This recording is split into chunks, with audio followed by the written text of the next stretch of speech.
10:30 this time, but we still talked for whatever. Yeah, well, I got on late. I was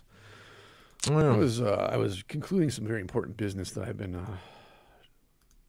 participating in the last 3 days. All right. So. Chad's here. Hi, Chad. Good morning, Chad. Chad's got a tie. I like the fact that there's fake wood paneling behind Chad's profile pic. He needs the blur filter, too. He really does.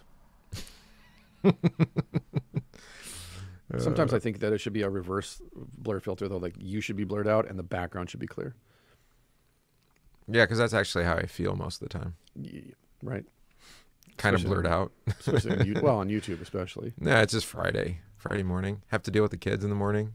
Mm-hmm. They're all done. I'm done. Everybody's done. I'm not really done. I have to go to work, tomorrow. And I got a hard time last night for mocking people, saying we were going to get 12 to 18 inches of snow today. And what'd you get? There's 0 so far. In fact, the snow is melting. So, are we doing families are resistance still? Yes, we are. We're going to teach that they are part of a wider movement, I believe. Page 142. Okay, let's see. That's where I have it. We went through families are weird. I can't believe we spent 2.5 hours on that. Oh, we did do sacrifice. Yeah, because I wrote some notes to myself about generational wealth. You think we can finish this chapter? I don't know. Good luck. We talk too much. No, there's like 6-7 pages. That's like 3 weeks for us. Which is fine because on my show, I covered this like in 2 episodes and then moved on. Because I knew we were covering it over here, and then I've been advertising for this podcast. Have you? Nice. Yeah. Well, I've gotten such a strong response and a lot of downloads from these episodes so far. But I don't really dive deep into the theology of it. Do you think... well, we could talk about this going live. Mm-hmm. More than that. Let's see here. Teach... Oh, there we are. Teach part of wider movement. Mm-hmm. Right. Trying to make it so people can see it. All right. There we go. All right. Well, Matt's here. Might as well go live, huh? Or start recording. You want to start recording? Sure, why not? Okay. Let's do that. And there.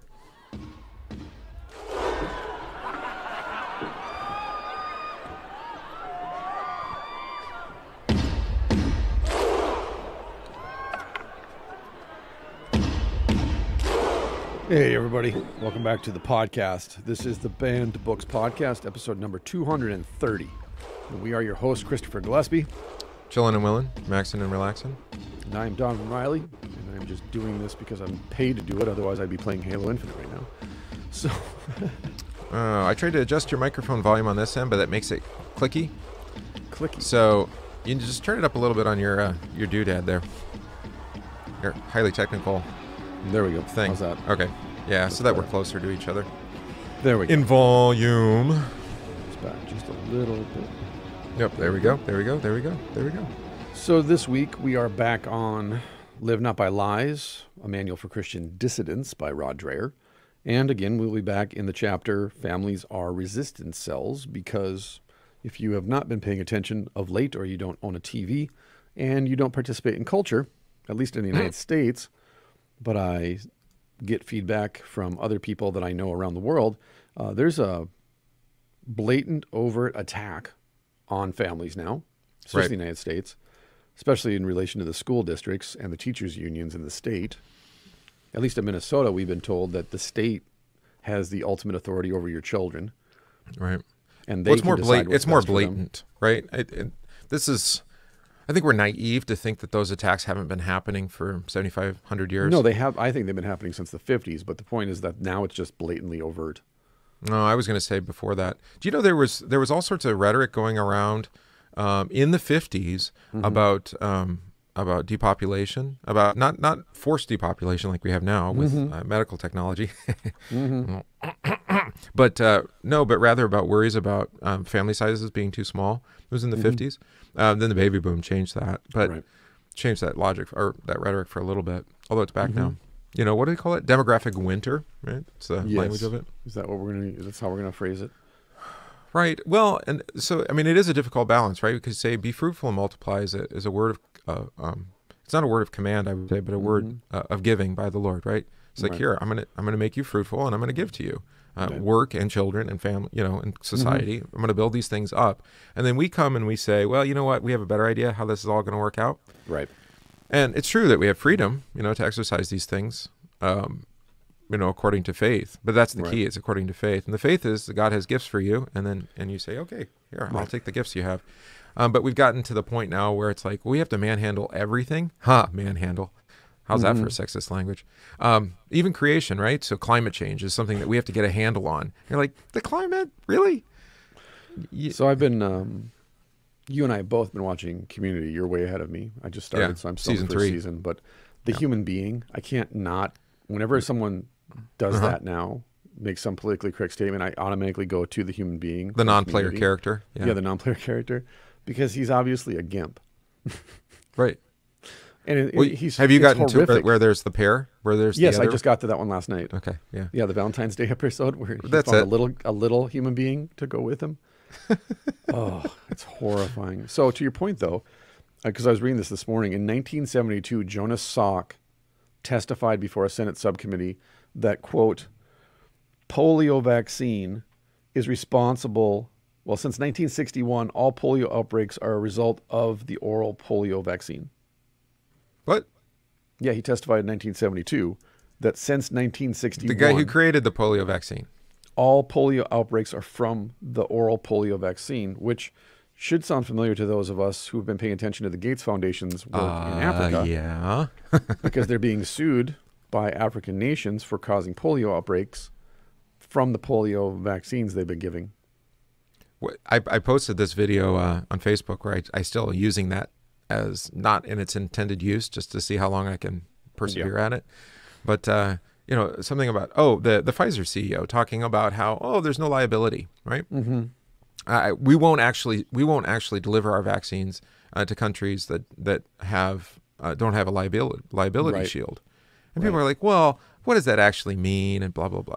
There was actually people jump on trying to defend Pfizer and needing their liability from prosecution. You're like, I think you're kind of missing the point here.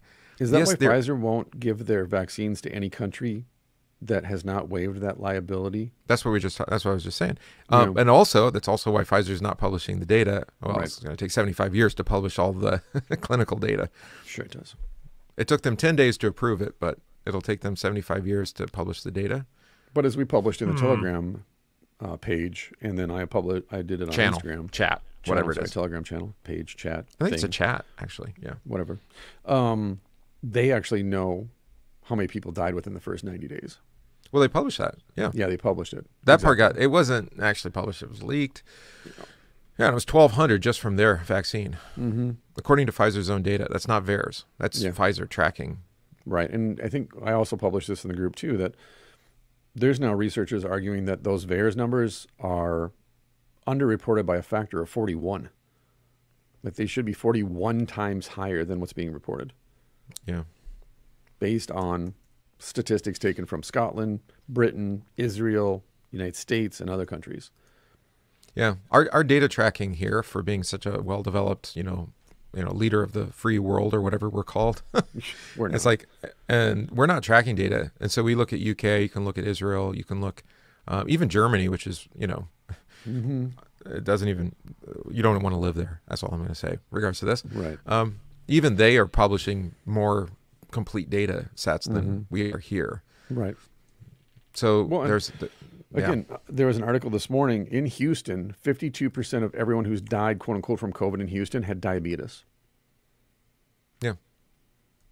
Which, if you know what type of diabetes they had, it also points us in a direction that nobody wants to address, which is the number of morbidly obese people. 'Tis the season of candy, who have been sugar. hospitalized and or died as a quote unquote result of COVID. Right. Which is, what is it? It's like around 80%, isn't it? Yeah. So anyway, we were talking about attack on the family. I mean, so we're trying to get at this. There's different ways that the family's been attacked. You mentioned polio. So you can do it from the top down. You can do it from the bottom up. But as long as you undermine the generations in some way, so it doesn't just have to be medical. It can be other ways, right? So you get the children to rebel against their parents, or get the grandparents, to what? Change culture for the sake of their children in a way that they don't even see the repercussions of that until much later. Yeah. So, I mean, we've seen this even, and apply it to our vocations as pastors. We've seen it in the church where, we have generations before us that decided to cast off, what they thought was old, stodgy, boring. Yeah. And turns out that they threw out a lot more than I think what they intended as far as It's like faithful we were talking practice and teaching. before we hit record too, though, is that they didn't provide necessarily, and I think this is every generation's sin to a certain extent. They don't provide a foundation from which to work off of. Right. So the critique needs to function within the boundaries of some sort of foundation. You need to know the fundamentals before you can start to critique the thing that you're displeased with or upset about. And when you don't provide that catechetical foundation, you're just destroying things, but there's then nothing there to help build something back up again. Right. So attacks on the family, what's it been since Obergefell? Obergefell was in 2015. That was the legalization of same-sex marriage. Before that, you had civil unions, right? So you think about how quickly that, and that, we're not talking about love between people of the same sex. That's part of it, but the demonic ideology behind it, or coming alongside it, maybe that's a better way to say it. I don't know if we want to be safe. I think it's coming through it, is to attack, the family structure. Right.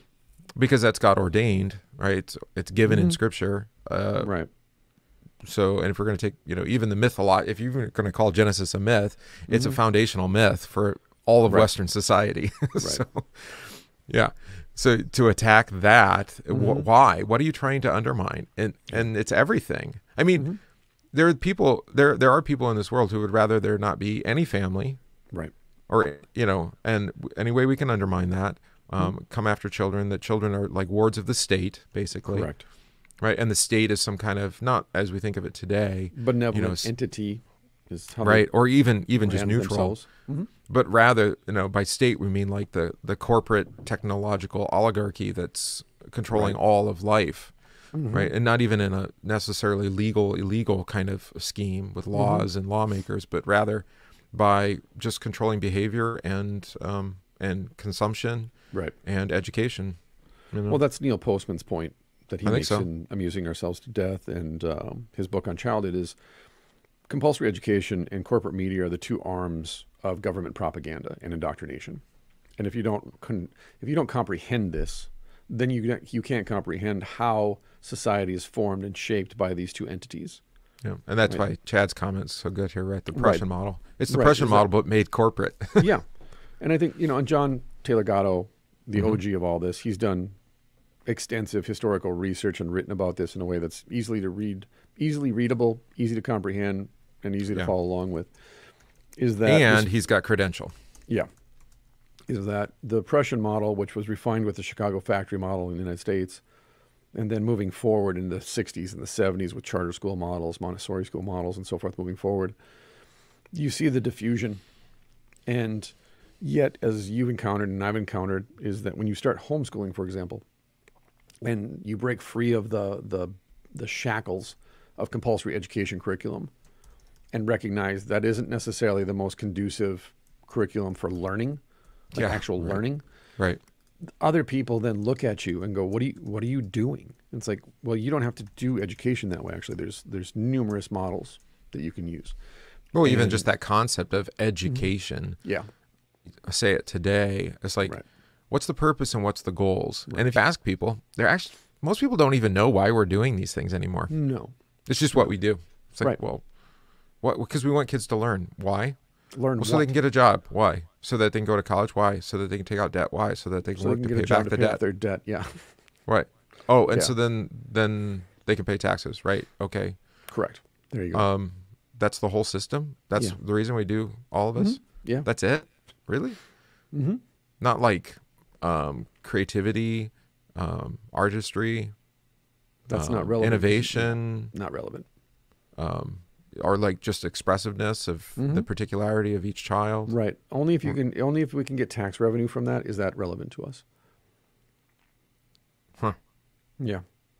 Well, and you and I talked about this before, is like, when was the last time a poet was on TV or was like respected and honored in a cultural setting? You just don't see that. The arts aren't like painters and sculptors and people that... It all ended when that guy on PBS died, the painter. Bob Ross. It's ever since Bob Ross died, or no, even before him. Who was the guy, the light painting guy that had all the pictures in the mall? Which guy are you talking about? Not the Polish dude.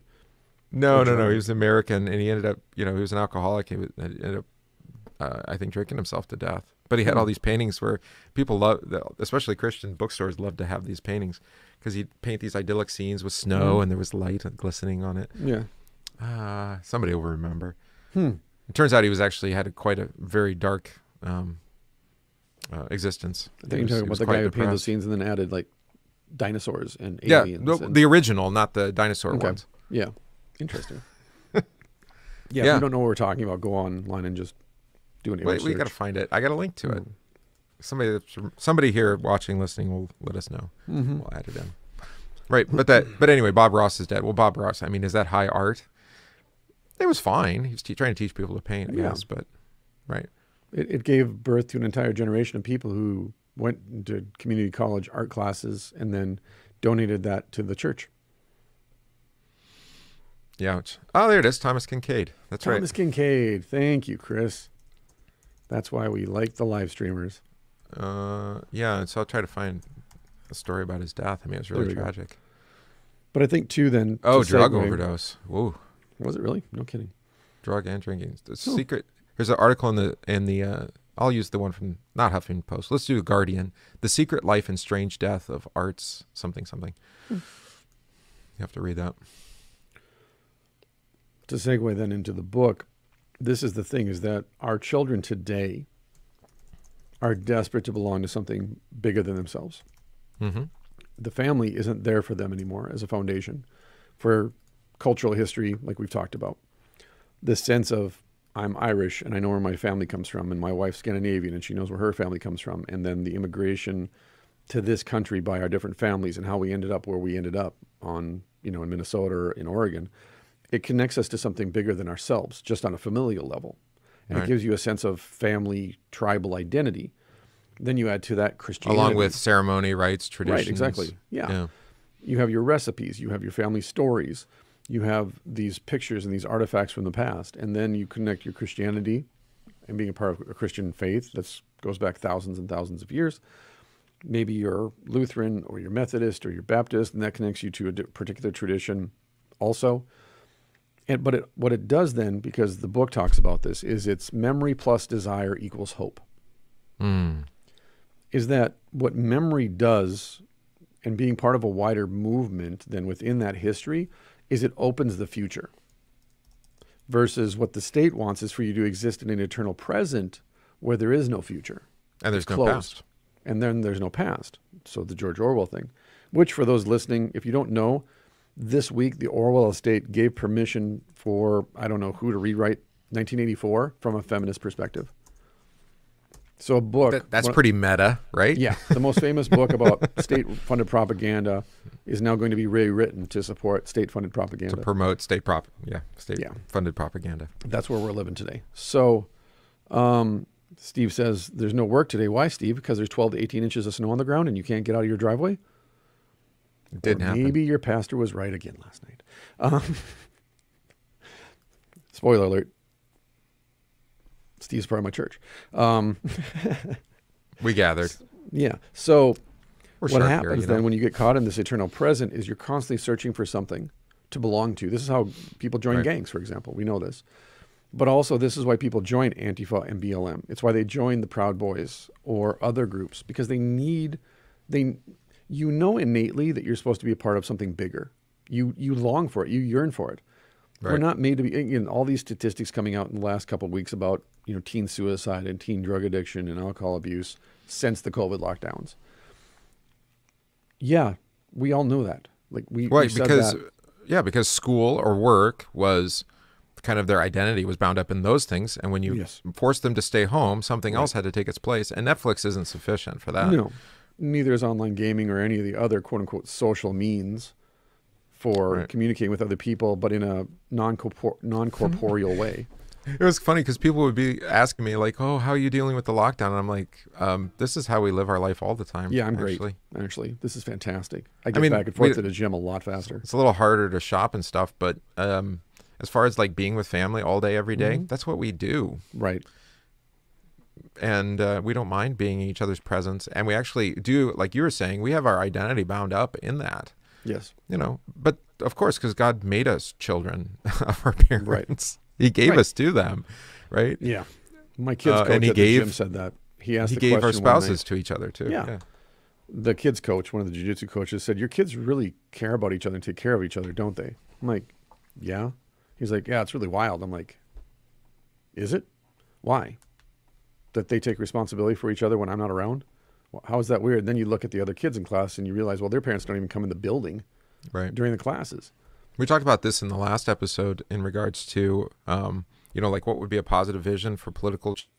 And I offered, I think it's the American Principles Project is the name of the group that gave me this idea, but, that we make part of some party, I don't know which party, their platform, that we go back to single income homes. Mm-hmm. And this is part of the reason why, because you think about it, if you have two parent homes, then you end up with all these substitute parents, right? Whether they're the teacher or the daycare director or leader or whatever, whoever you have after school, or the family member that has to come alongside and take mom and dad's place, right?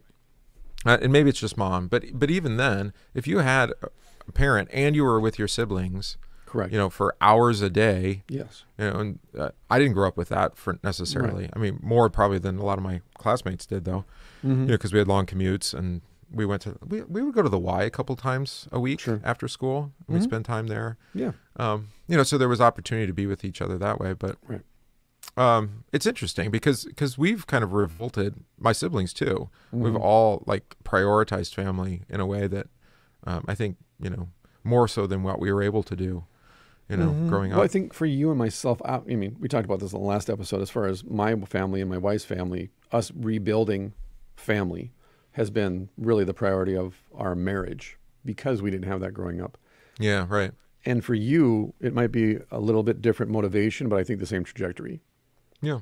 Is recognizing at some point, like you said, one, these are gifts. Like my wife is a gift, my children are a gift from God, so I'm not entitled to them.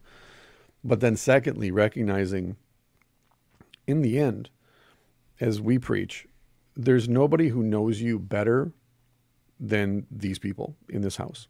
Right.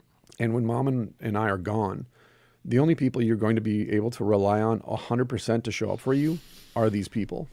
Right. And as the last 2 years has played out, now even my 9-year-old can just look around and go, I get it. We're all we have. Because again, the church left us for 9 months. They just disappeared. And then when they came back, they a fair portion of it anyway. Yeah. Well, here, majority of people left. And when they came back, they behaved as if nothing had happened. Like, we're just going to act like that didn't just happen. And my kids saw that. And it's like you cut off your limb and then 9 months later you decide to try to reattach it. Yeah. Yeah. It's not that successful. It's hard. It's not. And it's even been a point where I've tried to express this to the elders this year, that I still carry around resentment about that. And they can sympathize, but they don't understand. Yeah. And the reason is because I showed up for church every Sunday. And my family was here. And then the organist was here, but that was it. And it'd be one thing if you had propagated, that schism, by you not showing up or saying, we're going to take some time off, or we're going to really scale back, or we're going to do something like that. Yeah. And then if you were partly culpable, for the, I called it a schism, but maybe it's just that idea of a broken limb, you tear off the limbs and let them lay fallow. And you're like, it's really hard to graft those back on and get life into them again. Well, it's kind of like a 1950s kind of sci-fi movie where the body has been taken away and the head's just being kept on life support with a whole bunch of tubes and wires. Right. It's like, okay, I'm the pastor of a church with no congregation. Oh, but I have my family and the organist. We have a congregation. Yeah, we can't pay the bills. Well, we were talking about great hymnody. I was thinking of that hymn from Franzman, right? But breathe on thy cloven church once more. Yeah, it's like we need that. We need the Spirit's breath to bring life back to the church that's been, rent asunder. Right. To use old language there. Well, and now, of course, the transition has been from we're all going to die from this virus, this invisible virus, to, well, this isn't totalitarianism. This isn't tyranny. It's like, what are the stages of grief? yeah, right. I think stage we're are in we the on? denial stage of grief. I think we're on the denial stage. But And then there's what comes? Oh, eventually acceptance comes. So isn't that the point? right. Well, and there's a clip from Joe Rogan going around now. It's Jordan Peterson, 2018-19, talking about how totalitarianism doesn't just take over; it happens by degrees. I know. I reposted it on Facebook this morning. Okay. And people look at that and they're like, well, that's not what's happening. It's like there's concentration camps in Australia and in Canada and in other Denial, anger, bargaining, depression, and then acceptance. Kubler-Ross model is what it's called. Yep, Elizabeth Kubler-Ross. And that's a weird story. I don't know if you know the whole I story. did because I was forced to do all that in my CPE classes. Yeah. Yeah. She was like the first person to actually talk to people when they were dying. Mm-hmm. Isn't that wild? And ask them like, can you describe, your experience? Mm-hmm. That's interesting. It is crazy. It's like nobody thought to ask before. No, they just put them in a room and let them die. You're like, Yeah. Really? Yeah. Okay.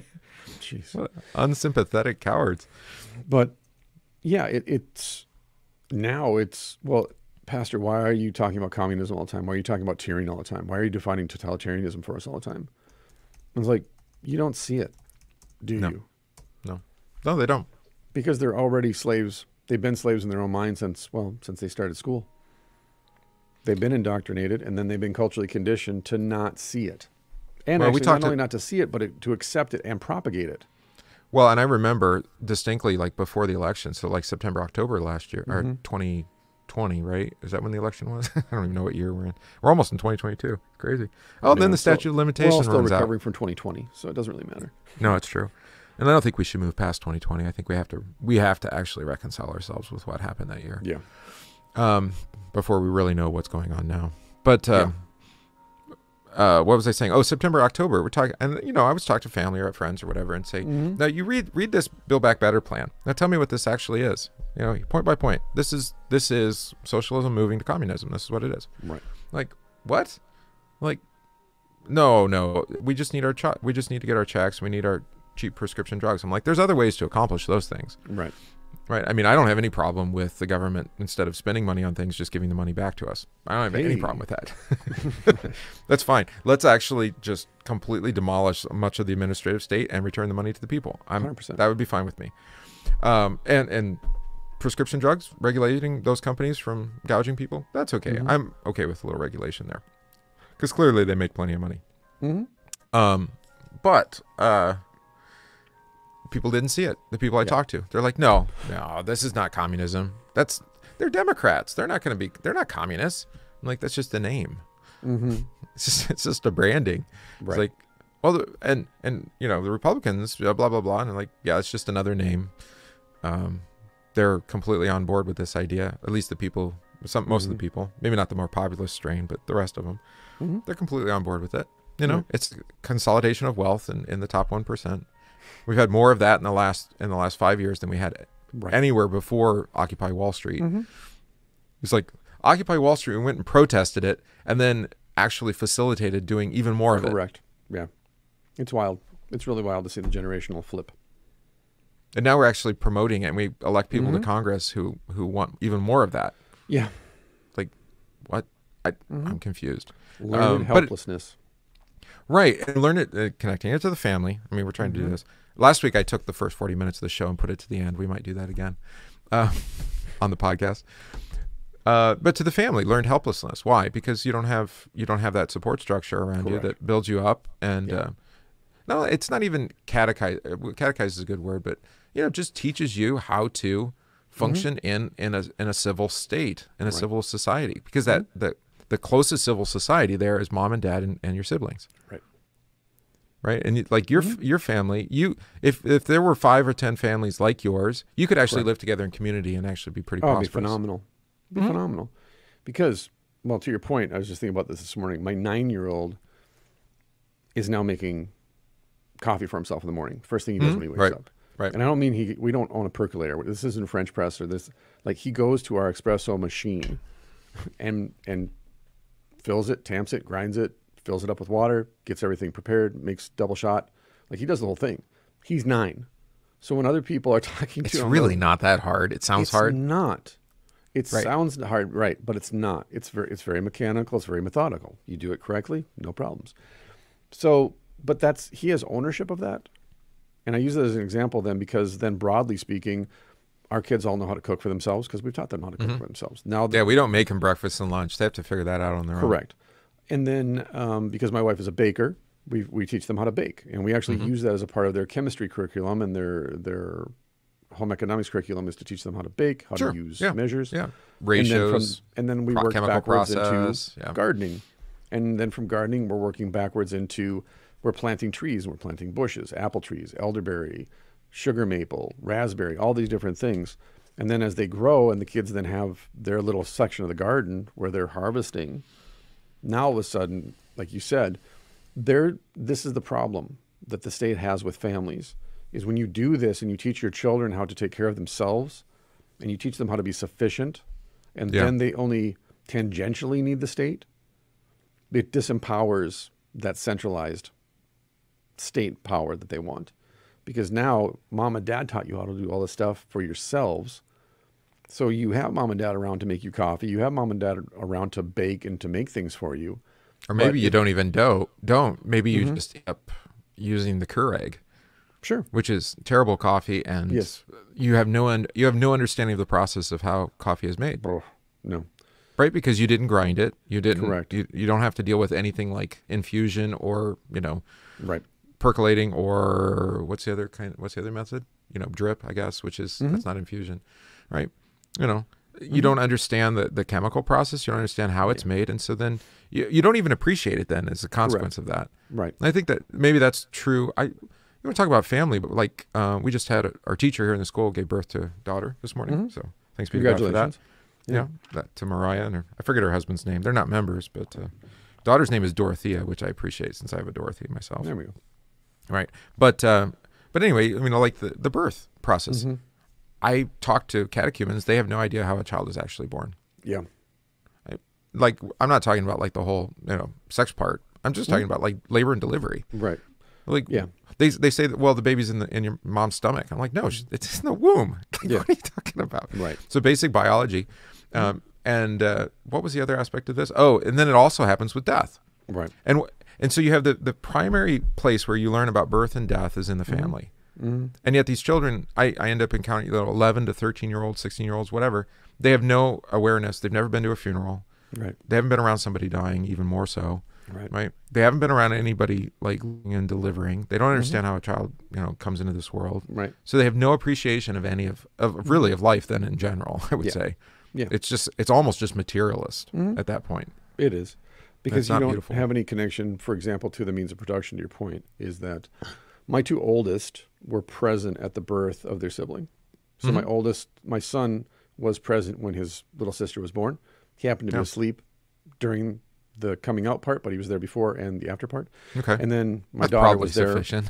Yeah. And then my daughter was there for the birth of our third child, our son. And just that connection to that, and then like they're a part of that now. And that to them is normal. And my wife's being a nurse also helps a lot too, that we don't sensationalize. She's open. Yeah. Well, we don't sensationalize it. It's normal. It's natural. This is the way things work. And so my wife never didn't breastfeed in front of the kids. It's just that, you understand that in front of the older kids, you don't need to see those things. But yet, nonetheless, you're like, no, this is how it happens. This is the process. This is how God made us. And then to that point, then, like this morning, we went out to the farm and got our raw milk. And then our kids go out to the farm, and then they see the whole process, so they know how it happens. And with our butchering, same thing. They know the cow, they know the pig, they know the chickens, the ducks, the geese. They know all the process. And because of that, then again, there's that connection on a very basic level to like, this is how we get bread. It comes from the wheat, and the wheat is growing out there in that field. That's how it happened. This cow the steak that we're eating, that was that cow, and we saw that cow, and this is the process. When you're disconnected from that, you're disconnected from the very, like, not just the means of production, you're disconnected from creation. Did I mention, was it in the last episode that I mentioned the agrarian, that long conversation with Victor Davis Hanson on means of production and like growing up on a farm and the struggles of it? But no, I don't think so. Kind of grinds, it grounds you in reality. Yeah. All right, so I'll share that. It's just what we're talking about ultimately is life and death. Right. I think that's why so many people outside of that fear death so much. Because for Right, them, and they don't value life either. And they don't value life, which is why they fear death. Yes, exactly. And, going back, actually, there's a question. I'll go back to it.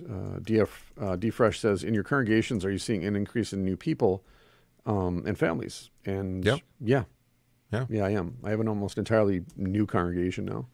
Right, Just but from the also a last year and a loss half. of families that Yes. where I haven't got my head around this, but what is it about the response to COVID externally and then internally within our congregation? What was it that broke that? Well, people are angry at me because I won't stop talking about it. And you also did mandate anything. Correct. Yeah. Right? You're not going to Initially, burden that was the big conscience. one. Yeah. Right, but we don't go about burdening people's consciences where God's word hasn't spoken. Correct. Yeah. But he has spoken about family, and he has instructed us. Correct. And also, he's also warned us extensively about, the effect of the state. He even warned God's people, you don't really want a king. And they're like, yeah, we do. Yeah. No, you don't. Well, I told you this the other day, is at some point after Christmas, I'm going to have to preach on this, probably at the murder of the innocents. But there's never been a time where God's people didn't get it, didn't not rebel against God's word and his preacher. Right. Every time. I mean, this time of year, especially at Advent, when you're preaching on Jeremiah and Malachi and Isaiah and Zechariah, they were all rejected and reviled by the people for what they said.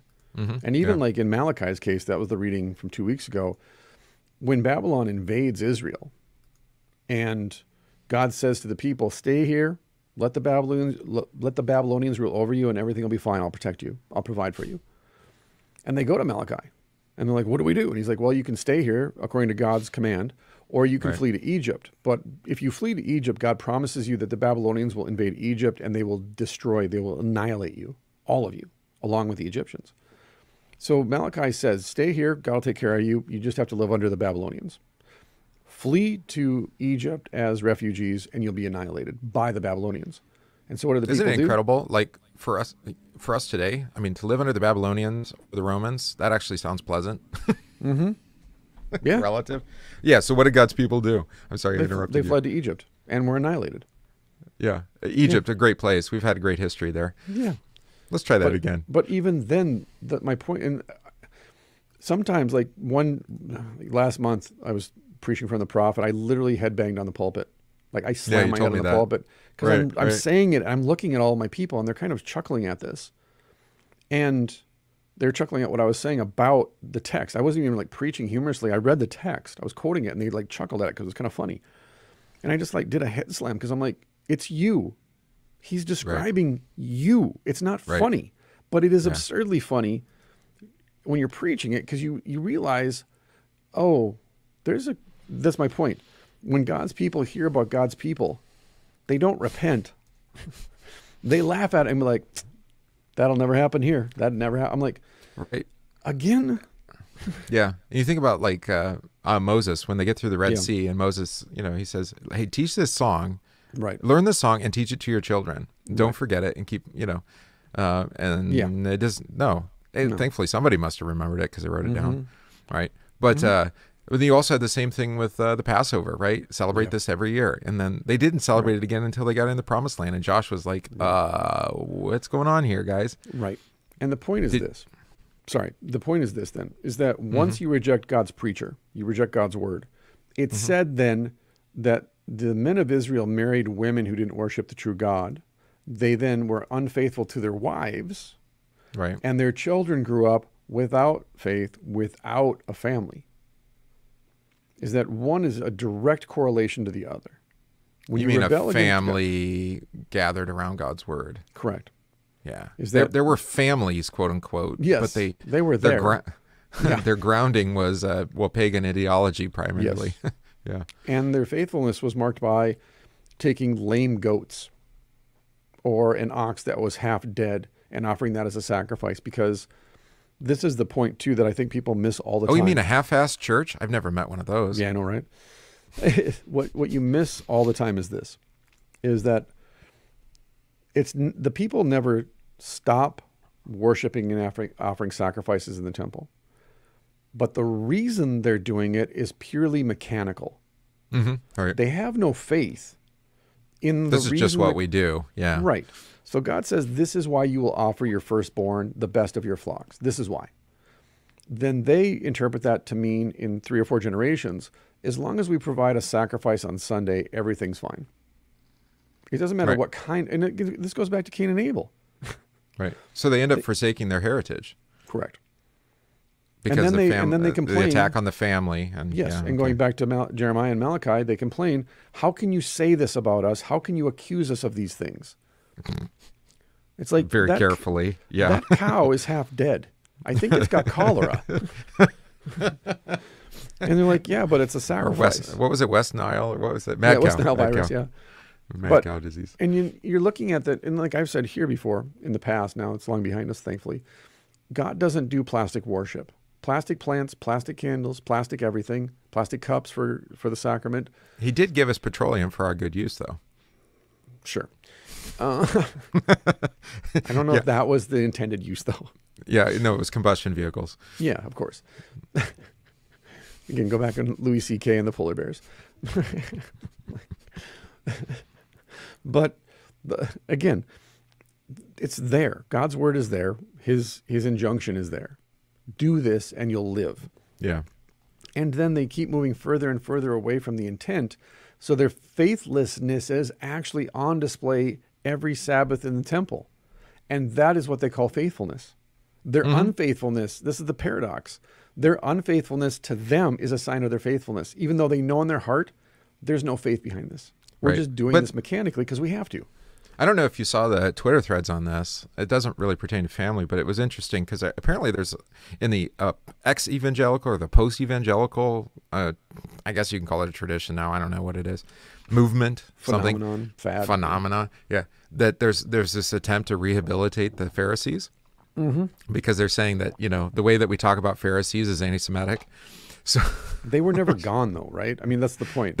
What you described is the worship of the Pharisees, right? Yes. They're whitewashed tombs, as Jesus says. Yeah. You stand on the street corners and you pray so that you can be seen by men, but you really have no faith. You don't even care. Right. You don't even think that God hears your prayers. You're just doing it for show. Yeah. It's like, oh, this is not new, right? I mean, you can you talk bad about the Pharisees, I guess, and they're Jews, I suppose, but there's faithful Jews too. I mean, it's not an ethnic thing. Yeah, right. Hi, Rosie. Rosie's the best. The only reason that I allow Steve to even be a member of my congregation is because of his kids. They're adorable.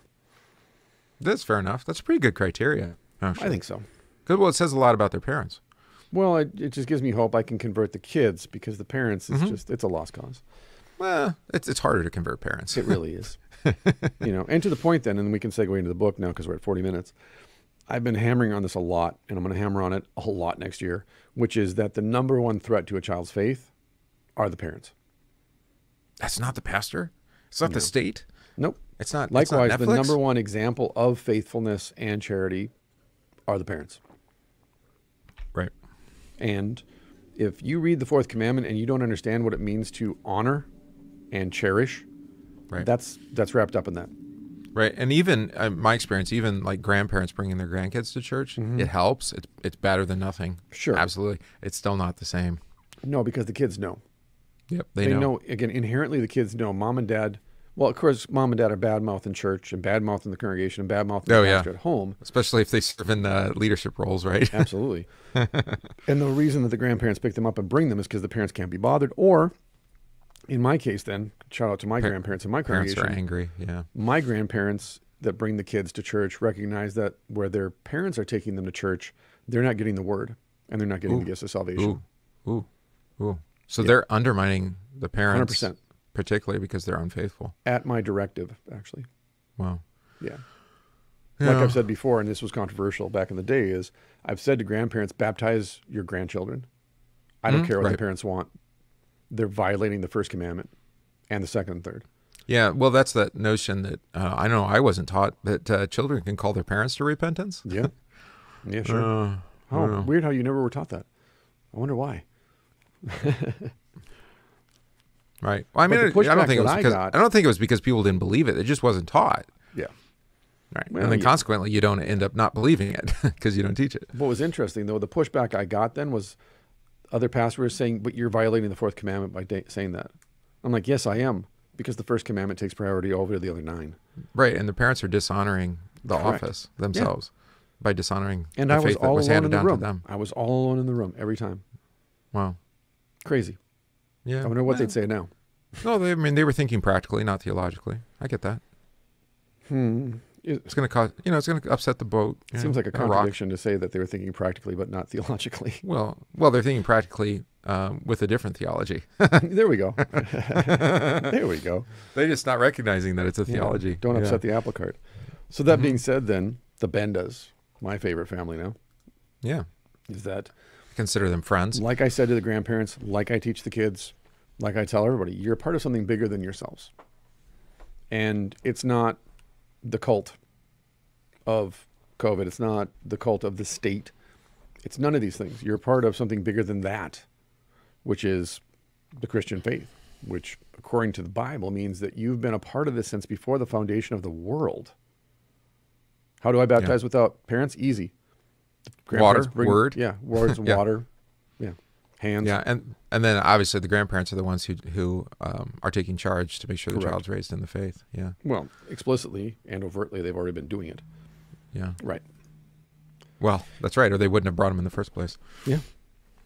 So then this is page 142. Families are resistance cells. Teach they are a part of a wider movement. The Bendas were founding members of Charter 77, which we've read about previously, the main Czechoslovak dissident community. Charter 77 was a 1977 document signed by over 200 artists, intellectuals, and others, demanding that the communist regime respect human rights. Some of its signatories, including the playwright and future president Václav Havel and Václav Benda, landed in prison for their advocacy. We were talking about this a couple weeks ago, to the point here that artistic personalities aren't really good at joining groups because we chafe at boundaries. Right. Because we're always curious, like, well, hey, what's over there? Well, we don't go over there. But why not? Well, because it's dangerous. Well, then we have to go over there. Or, well, what are they talking about? Or, hey, what's that thing over there? Let's go play with it. That's the artistic personality. They want to explore. They want to experiment. They want to use their imagination and kind of set it free, right? And this is why you read things like the artists and the intellectuals of the past were the ones who were spearheading a lot of these anti-communist, anti-totalitarian movements. Right. Because that's what again, I've been asking is like, where are the rebellion songs today? Yeah. And the They're ones not. that we have are kind of, I mean, I like Tom McDonald. He's kind of fun, but Sure. it's just kind of fun. It's not like music I want to listen to very often Well, at it's all. not going to be something that you sit on the quad and sing as a group. It's not going to be congregational like, singing. Blood in the Streets in the Town of Chicago. Yeah, right. Or The that Doors. was Peace Frog from the That was Doors. Peace Frog, yep. But we were talking about Neil Young before. What was the one about Ohio? Yeah. That It's was called Carlos Ohio, Nash right? and Young. Yeah, it's called Ohio. Yeah, Yep. but he wrote it, I think. Mm-hmm. Yeah, and that's an actual rebellion song that we still remember today. Yeah. Or who was the communist guy that sang the rebellion songs? Ironically, Which one? the folk singer. Well, which ones I know. Mm-hmm. Not Woody. Are you talking about Woody Guthrie? Yeah, I am talking about Woody. Seeger, the Seeger singers. Bob. Oh, Seger. maybe I'm thinking of Pete Seeger. Pete Seeger. Thinking of Bob. Pete. Yeah, Pete Seeger. Woody was a big one. Ox, OCHS. Phil Ox was another one. Yeah. Mm-hmm. Yeah. I mean, that's how and Dylan got was to popular. some Dylan degree, just too. ripped off all those guys. Right, Admittedly, exactly. in his biography, Yeah. he's like, "Oh yeah, I totally ripped those guys off." Well, why not? I mean, he's a Yeah, young kid, exactly. and he was emulating them. Yeah. Yeah.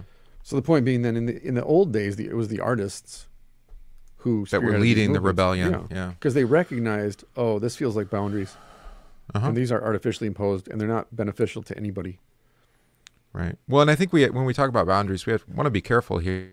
Like think of the garden. I mean, the garden had boundaries. I mean, it was a garden, right? Yeah. By nature. But as far as the limitations of what was good for them and what they were to do, there's really only one. Mm-hmm. Right? I mean, don't eat of that tree. It's not good for you. Yeah. Everything else is good for you, but that tree's not good for you. And and yes, so then they actually end up being quite artistry in there, right? It's like, well, okay, let's see if he's true. Let's try it out. And that's so. But there's a difference between artificially imposed boundaries, which was what you were talking about, Yeah. and the ones that God actually gives. Correct. For good order. Yeah, for good order. And those are actually not that, I mean, there's not that many of them. You could actually memorize them. 10 words, pretty good.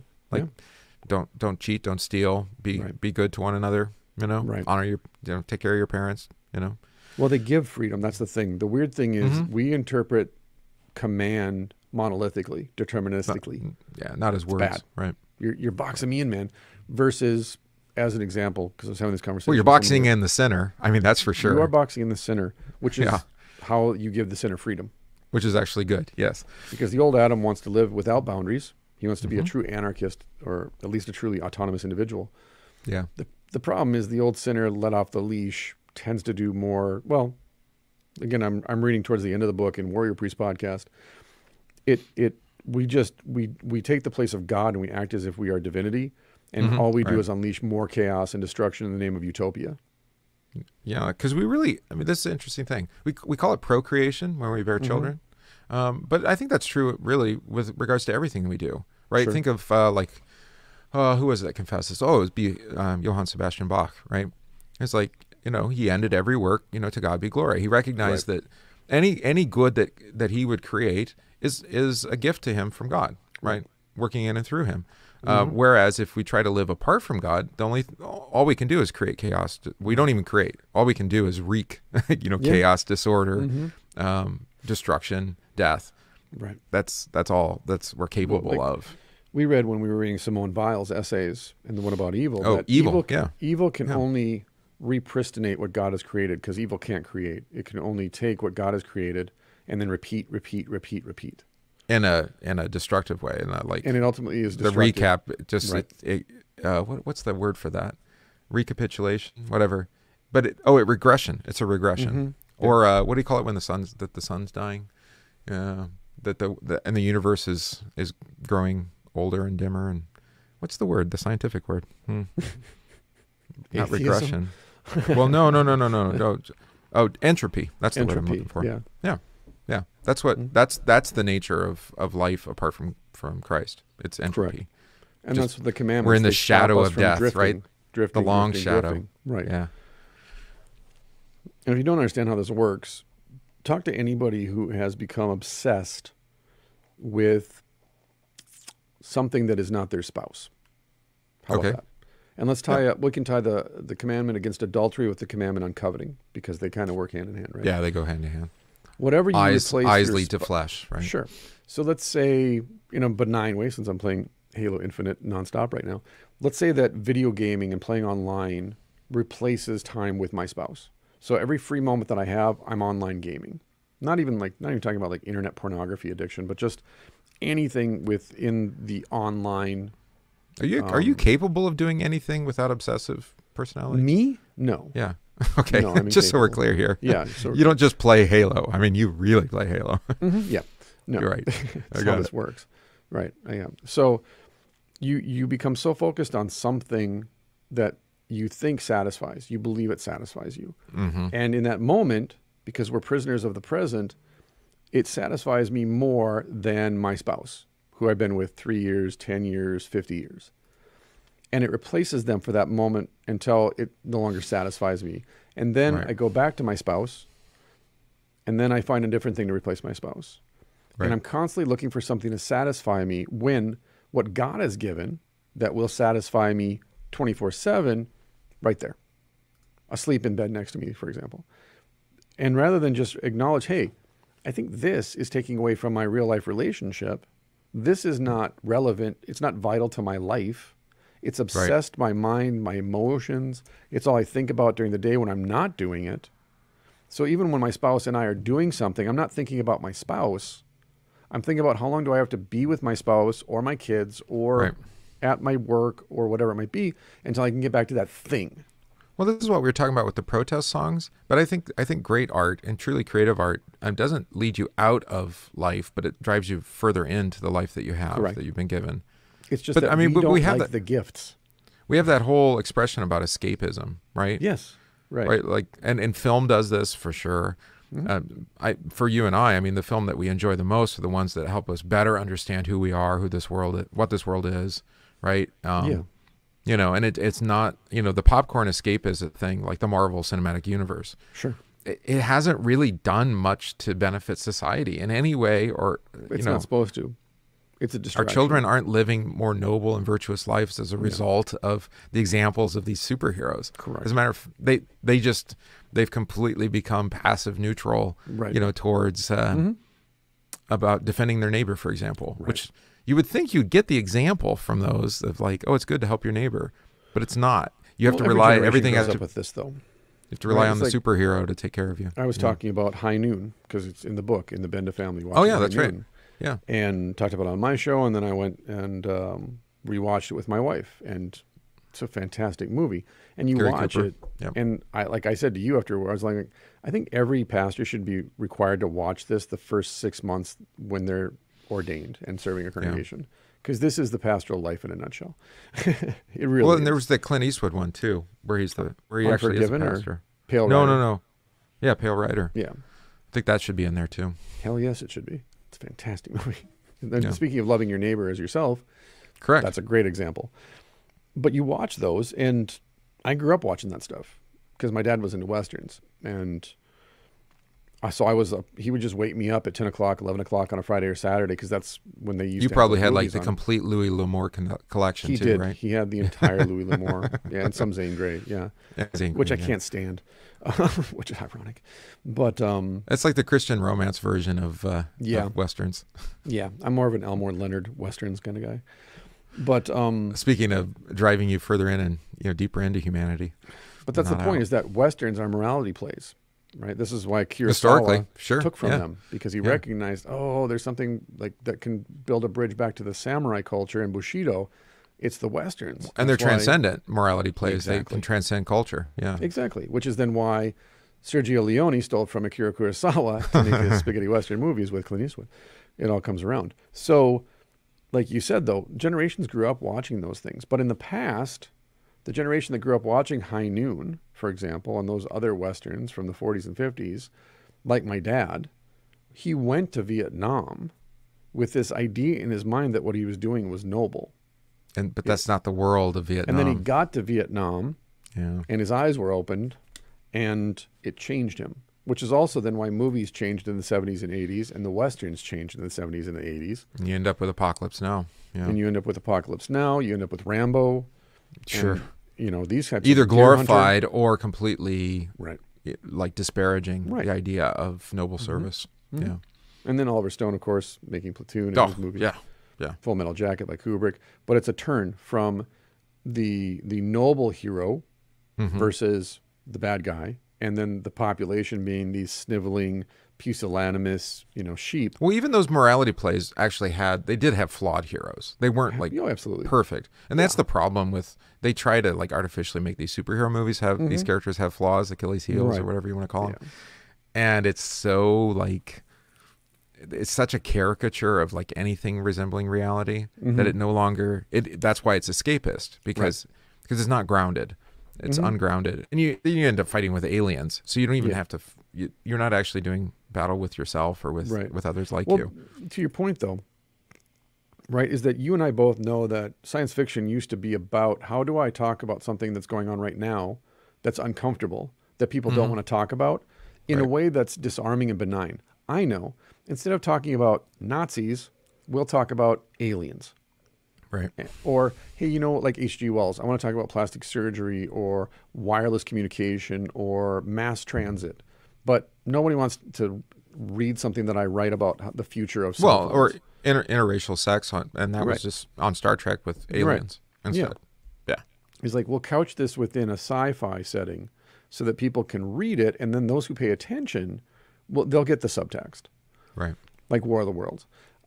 Whereas today, like we said, kids don't have that foundation because they didn't grow up in that ecosystem.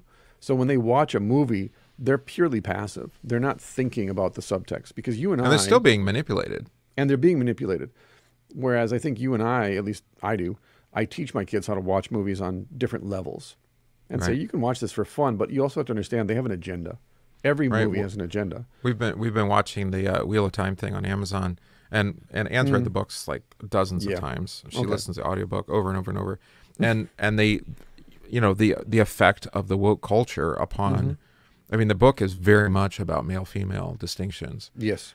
And they've tried to like whitewash that into being like, course. well, there's no distinction. And it's like, and you've actually then removed like the fundamental mythological undercurrent of the book series, at least so far. They've undermined it entirely in order to make it like more approachable to the non-gender audience. And we know how that goes. We know how it'll turn out. Right. It's not like with Game of Thrones, you know, where it was pretty faithful actually to the books, because the books kind of disparaged any kind of, you know, mythological reality, and it was just like it was very hedonistic from the get-go, and so it was pretty easy to adapt it to an HBO TV show. Well, hey, that's a great point though, right there, is that the mythic has been replaced by the hedonistic. Correct. That the old Westerns, even Pale Rider, which he's an anti-hero, you know, he made his career out of it, is that even in Pale Rider, when the wife of one of the miners wants to have an affair with him, he's like, no, I mean, I want to, but no. Yeah. And he did that later on, like with El Camino, where, you know, he's really a broken man, and he's, but there is redemption, right? I mean, you know, so there's that hopefulness, which is a mythological idea, or it's a transcendent idea. And I would say that the Marvel movies are purely hedonistic. Just pleasure. Yeah, it's just diarrhea Christmas lights. That's all it is. We talked about that last episode. Yeah, it's just it's the Michael Baying of movies. It's like it's big explosions. It's all flashy. That way you don't pay attention to the fact that every plot's the exact same plot, and there's no risk here. There's no drama because we know they're coming back in the next movie. Right. I mean, so our response to these things should be that we're, in a sense, defunding them. I mean, just don't consume them. Don't give them money. Yeah. And promote, but actually promote people who are doing better work. Right. You know, who are contributing in a way that's building up society and not taking it down. You know, and it doesn't have to be terribly overt, but, you know, I mean, if there's a musician that supports, you know, creation as it's been given, then support them. That would be the key. Right. You know? I think you know, we could end up in this situation where the artists, we've had some artists, who was it? Well, Clapton was vaccine injured, so he came out against vaccine mandates. Eric Clapton. I didn't know he had vaccine injury, but wow. Yeah. And then, and we saw a little bit, some of these rebellious characters. Van Morrison was another one. Right. But there's not that many. No. You have like people like SNL who used to be like countercultural, is like promoting these narratives. Right, they're just another propaganda. They're just a shill, a shill for it. And the point then is, as he notes here, Camilla Benda, the mom, says, we pulled our children into our struggle. That's the point, and that's what we've been talking about, is that... Don't hide it from them. Like the Benda family, you watch these movies, you read these books like The Lord of the Rings in order to explain to the children, hey, there's a subtext here, and here's the subtext. Yeah, and the thing about Lord of the Rings is it's not an anti-hero. It's like... Tolkien is like, no, there's no gray area. Well, that you're was either with me or you're against me. I just read yesterday. The difference between Tolkien and George R.R. Martin is just that. Yeah, that's exactly what it is. Yeah. There's like, I mean, there's people that are in league with the evil, and there can be redemption. I mean, Gandalf tries to redeem Saruman, right? Yeah. But Saruman refuses to leave. Oh, but then you do have, who is the king of Rohan, right? He does finally have redemption in the end, and they do, you know, the Battle of Helm's Deep. Right. He essentially sacrifices himself for somebody who doesn't actually, is even more twisted and bent than him. Right. But you had Wormtongue, and he's held captive by evil, but he can be redeemed. I mean, so just because there's black and white, good versus evil, it doesn't mean that there isn't redemption or you can't fall into chaos. Well, that's the difference between the first 3 Star Wars movies and all the rest. Correct. Yeah. He divorced himself from the myth. So we pull our children into our struggles. They had the feeling that we were all members of a group and we had a common goal. They were raised to know that they were fighting for a good cause, for justice. There it is. Yeah, there it is. It was not just a matter some things worth fighting for. Exactly. It was not just a matter of holding the correct opinions and proper sentiments. The Benda children took risks on behalf of the resistance. I see this more and more online and on social media, and also just in public in general, that people are saying, go ahead, kick me off the platform. I don't care anymore. I'm going to stand up for the truth. We'll find different ways. I've seen it from younger people too, surprisingly, like college-age students, college students. Yeah. You know, and even younger sometimes. Well, like I talked to you about, I've now become that person where when someone says COVID, I say flu. I go, no, you mean the flu. Because I can't do it anymore. I can't participate. You can't even in say a your really lie. bad cold because people will respond viscerally. Yeah, no. You go all in. Yeah. Yeah. I'm like, oh, you got a COVID? You mean you got a flu test? You got tested for the flu. You didn't know you had the flu? Oh, I had COVID. You mean you had the flu? You saw that Moderna's mRNA flu vaccine is past stage 1 now. I saw that. Yeah. Weird. Yeah. Flu's making a comeback. Funny. Flu's making it. Well, there is an actual epidemiological effect of viruses suppressing other viruses. Sure, absolutely. Yeah. So if there's a lot of COVID, there's going to be less of other things. Right. If there's a lot of the flu, there'll be less of other things. Less of the cold. That's right. Yeah. See, the reason you do this is because COVID, the word COVID, has now become hagiography, and it has religious implications along with social and political Which implications. COVID? COVID-19 or COVID-22? Just the word. Just the word. The word. Well, has and become eventually like Voldemort. maybe it can take on a new meaning. It can mean something different. Well, of course it will. Just Yeah. like vaccine has taken on a different meaning, and Well, there's herd that immunity. too. And gain of function research. So yeah, just kindly but firmly correct people around you when they say these things and say, oh, you mean that if I haven't been vaccinated against the flu, I can't come to Christmas this year? Are you diminishing the importance of how important this is, that we take this seriously? Yeah, I am actually. 100%. Because it's Yeah. Yeah. Well, and it can be treated. I mean, the treatment Yes. options are available, so use them. Yes. And they're available in your local supermarket, actually. Correct. Yeah, you can go to GNC and get what you need. Yeah, it's really easy. Or you can grow it in your backyard like we do. Mm-hmm. Which, we got to go down this rabbit trail. So Okay. it's a short one, I think. This is how John D. Rockefeller changed everything about how we think about health and made the medical industry. Is that my wife now is a healer. She's a true healer because she spent all this time since she graduated from nursing school learning how to actually deal with people on the level of what's wrong with you and how do we help you heal.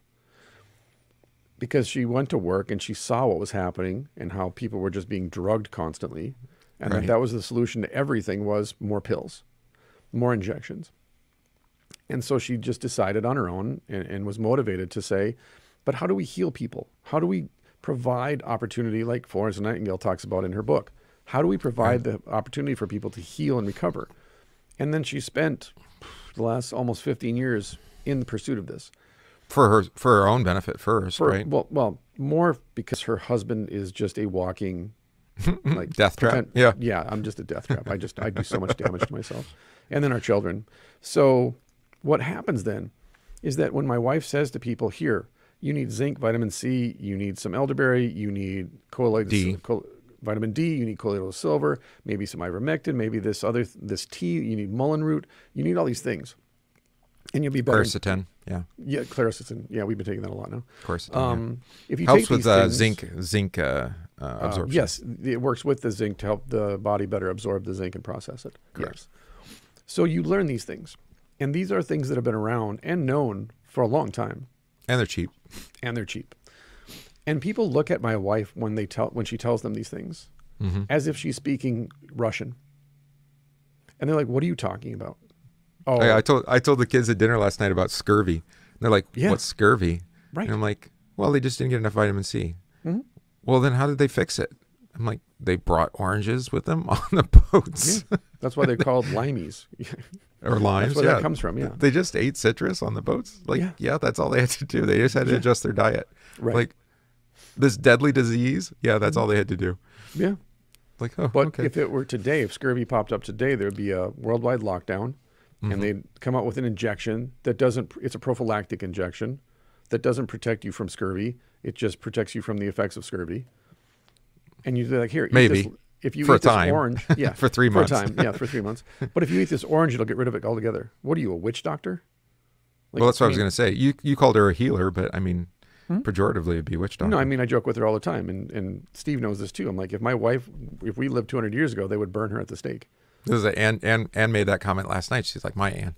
It's like, we've been married, 20 some years, 21 years, something like that. And So like, and you're finally coming around. I'm like, no, I always agreed. I just kind of argued internally. Right. Like, but now I'm like, okay, now I see it. Right. I understand.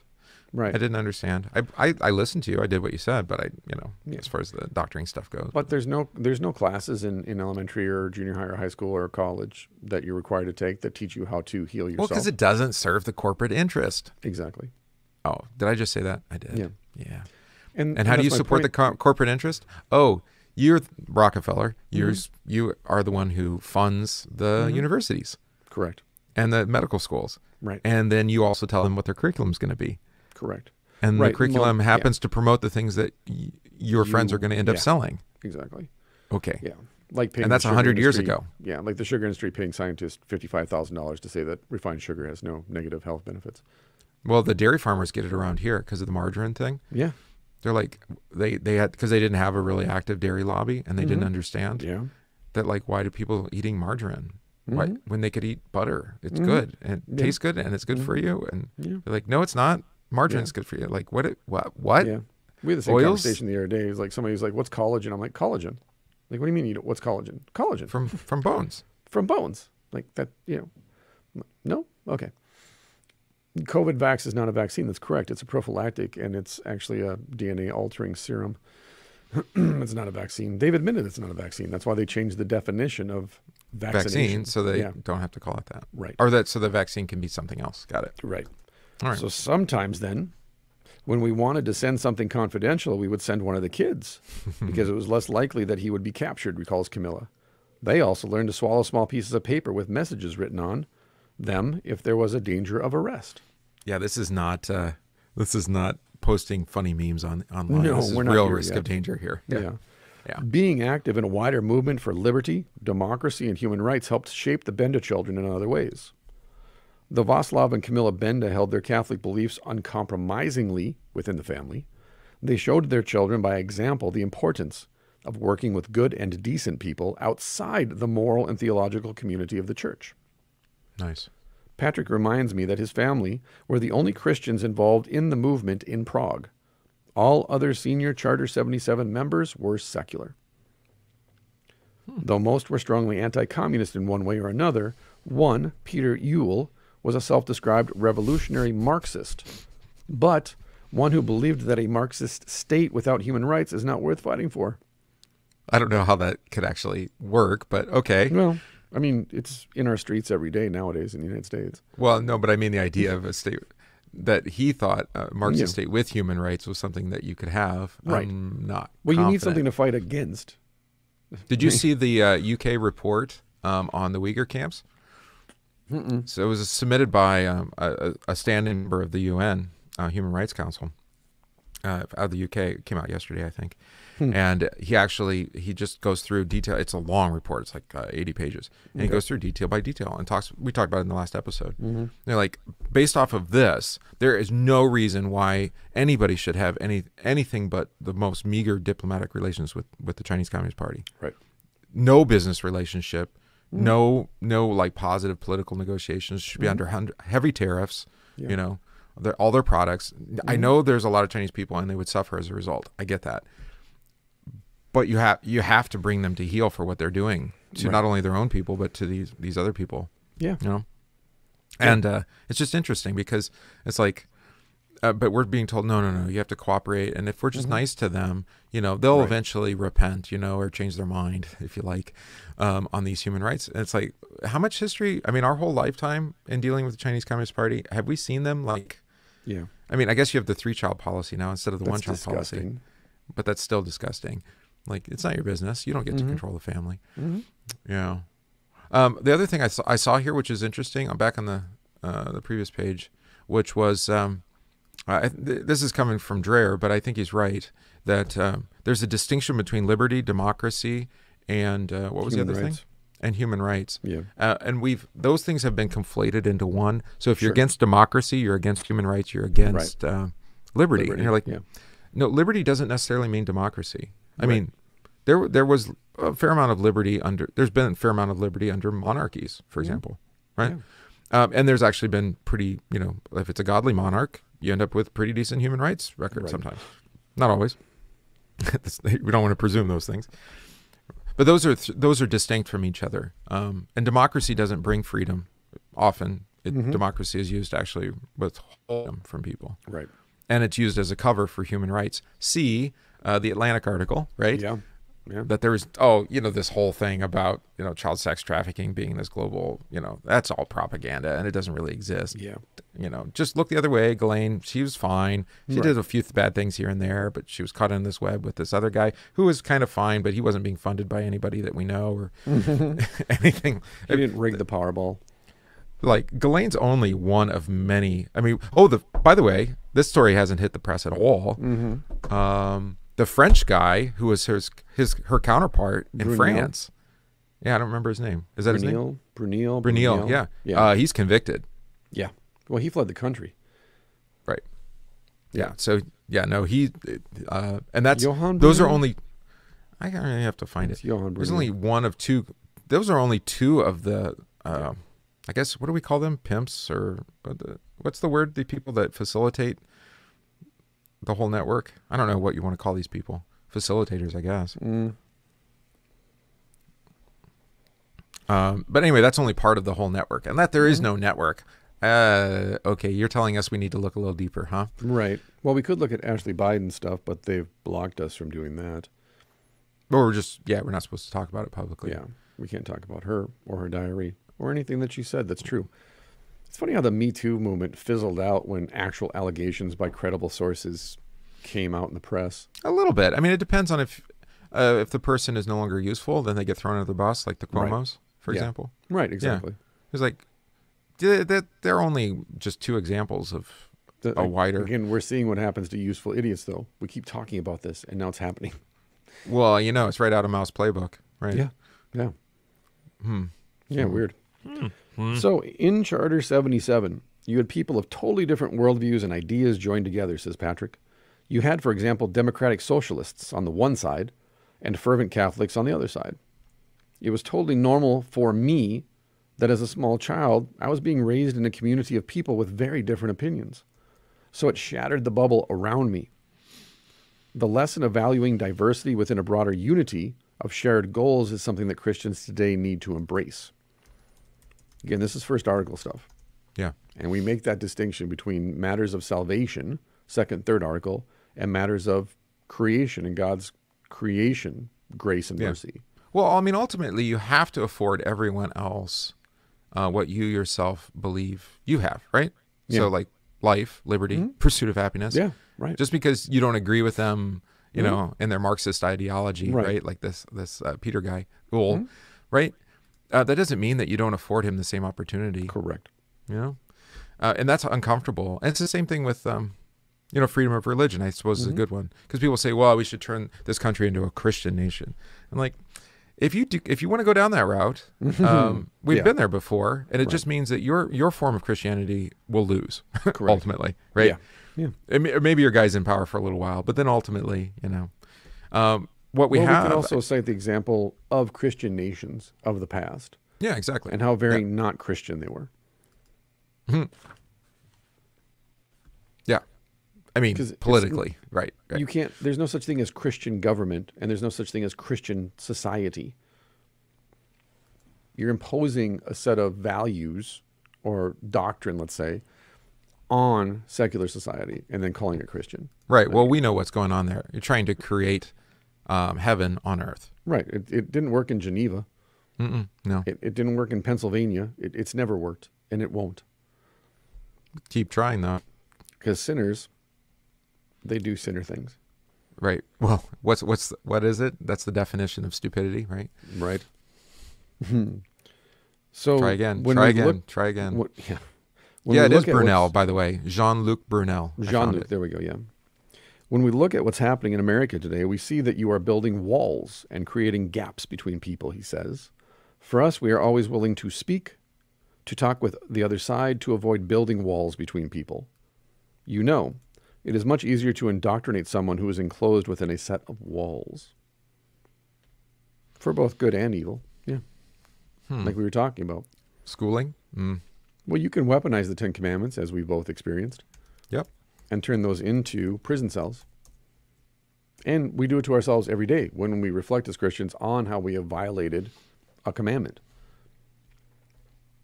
Right, but my point with the commandment is it's not driving you out of life; it's driving you further into the life. Well, that you've been the given. point of the commandment is to drive you deeper into life. The point of the commandment for the old Adam is it's taking everything away from you that makes life worth living, setting you into prison and shackling you. Yeah. Again, just go back to adultery or murder for that matter. Like on a daily basis, I have to remember that as a Christian, I'm not allowed to just punch people in the face. Yeah, but don't lust after them, but love your wife. Yeah, right. Turn that lust toward your wife. Well, Turn Paul, that violence Paul, even toward not hurting people. Paul, as much as he loves celibacy, which I think is a little bit unnatural, but whatever. You know, he's like, well, if you can't go without sin, then marry. I'm like, okay, good. See, there's a place to put it. Brunel was Lance Armstrong's coach. That's who I was thinking of. Versus Luke Brunel, the pedophile. Jean-Luc Brunel. Yeah, he was a modeling agency, quote unquote. No, yeah, exactly. No, I've watched documentaries about that guy. He's a winner. And plenty of models have come out and said, yeah, he groomed me and then brought me to Paris. I ended up on the island. Yeah. Yep, exactly. But that again, sounds like a network, like an international network. Weird. I thought there wasn't one. Okay. We won't even talk about the portable islands or the submarines or any of that stuff. Terra Mar, right? Yep, Terra Mar. Ex-military bases. Yeah, okay. Which makes total sense, by the way. I was talking to my son about this. I'm like, this makes so much more sense.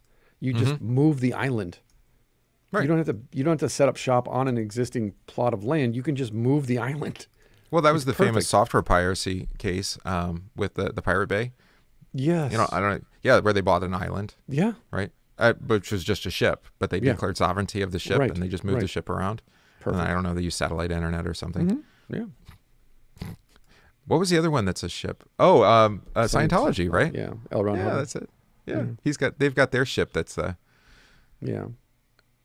Terra Mar Project. Yeah. Yeah, you should read about that. It's been closed since 2019. Yeah, sure since she's got convicted. I'm sure it's been closed. Just like Operation Mockingbird it's default. You just rename it. You change a letter, add an E, or something. Yeah. Terra Mari.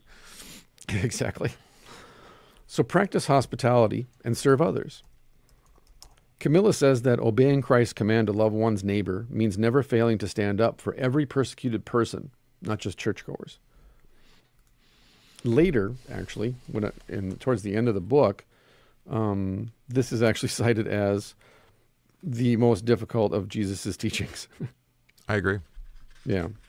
It is hard. I know Christians are apprehensive to support the Uyghur Muslims because they're Muslims. Right. And we know what the Quran says about, X, Y, or Z that we don't agree with. Right.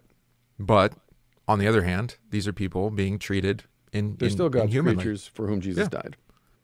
Well, and this isn't our motive. Our motive doesn't have to be conversion, but you imagine if we worked heavily to actually rescue them, that might actually be a witness to our faith to them and have an influence. Who's the guy that you and I know who works with the Muslims?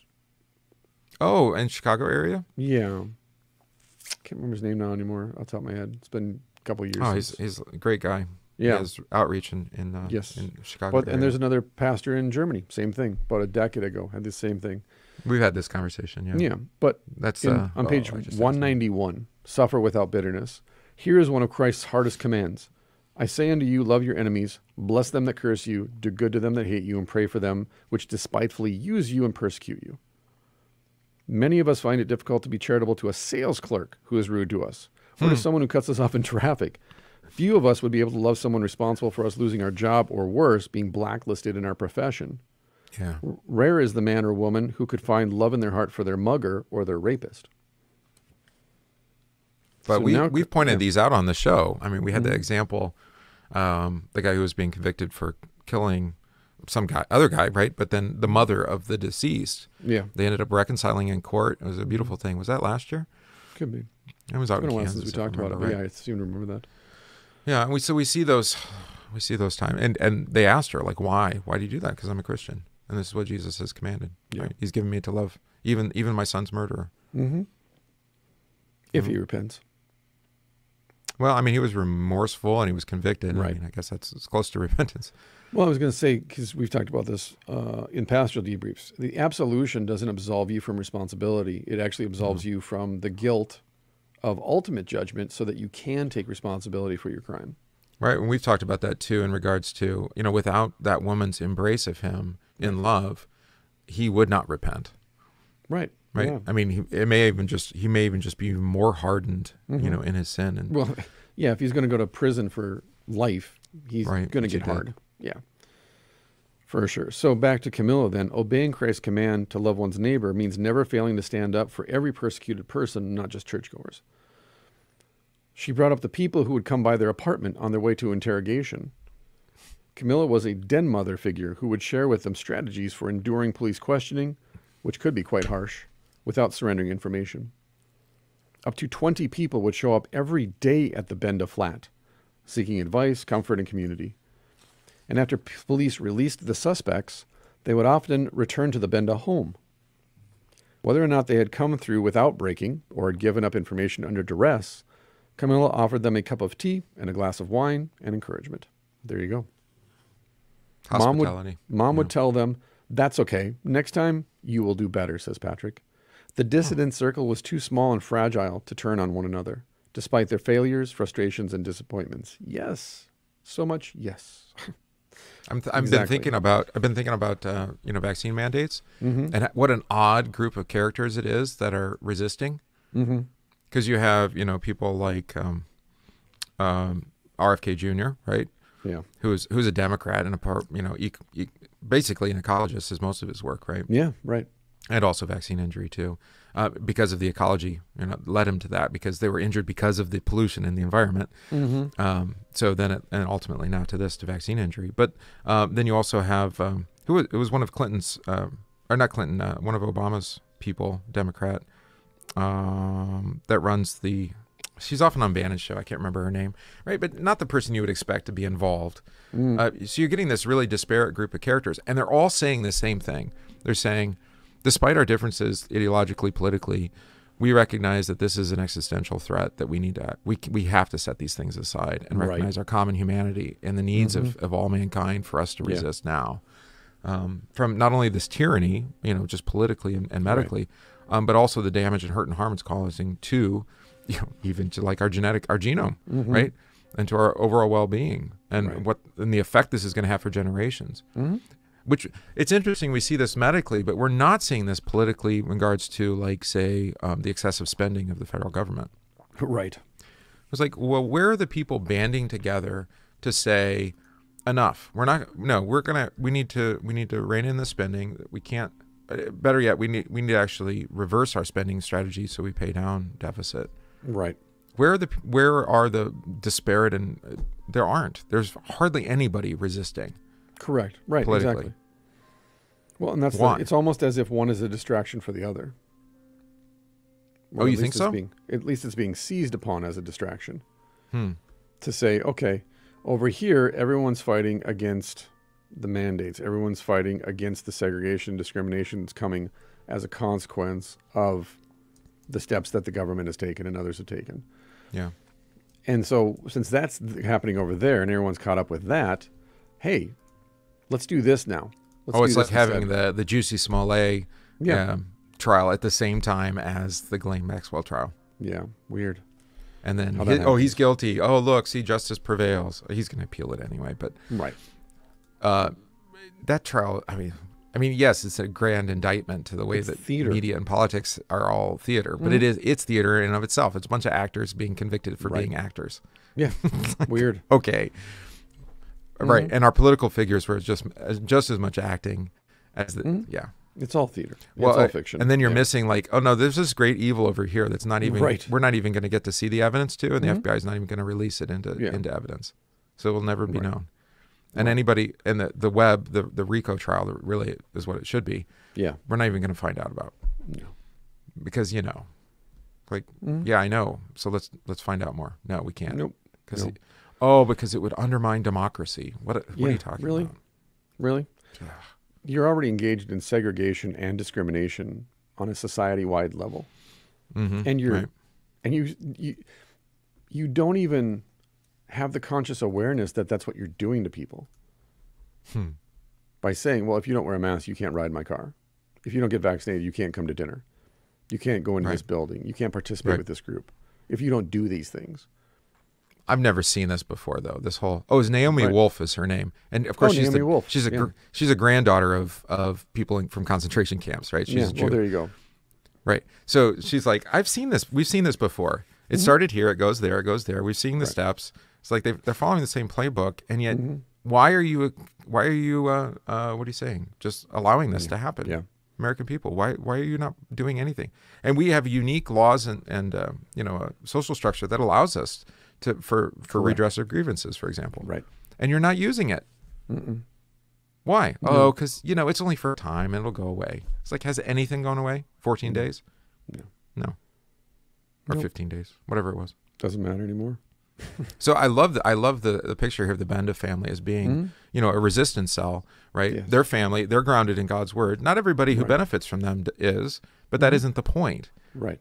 Is that, like you said, first article, you're looking around and you're seeing your neighbors as with this common grace. Everybody has received life from God and is being supported in that, and you're there to help them with that. Right. And regardless of whether they convert to Christian faith or not. Yeah.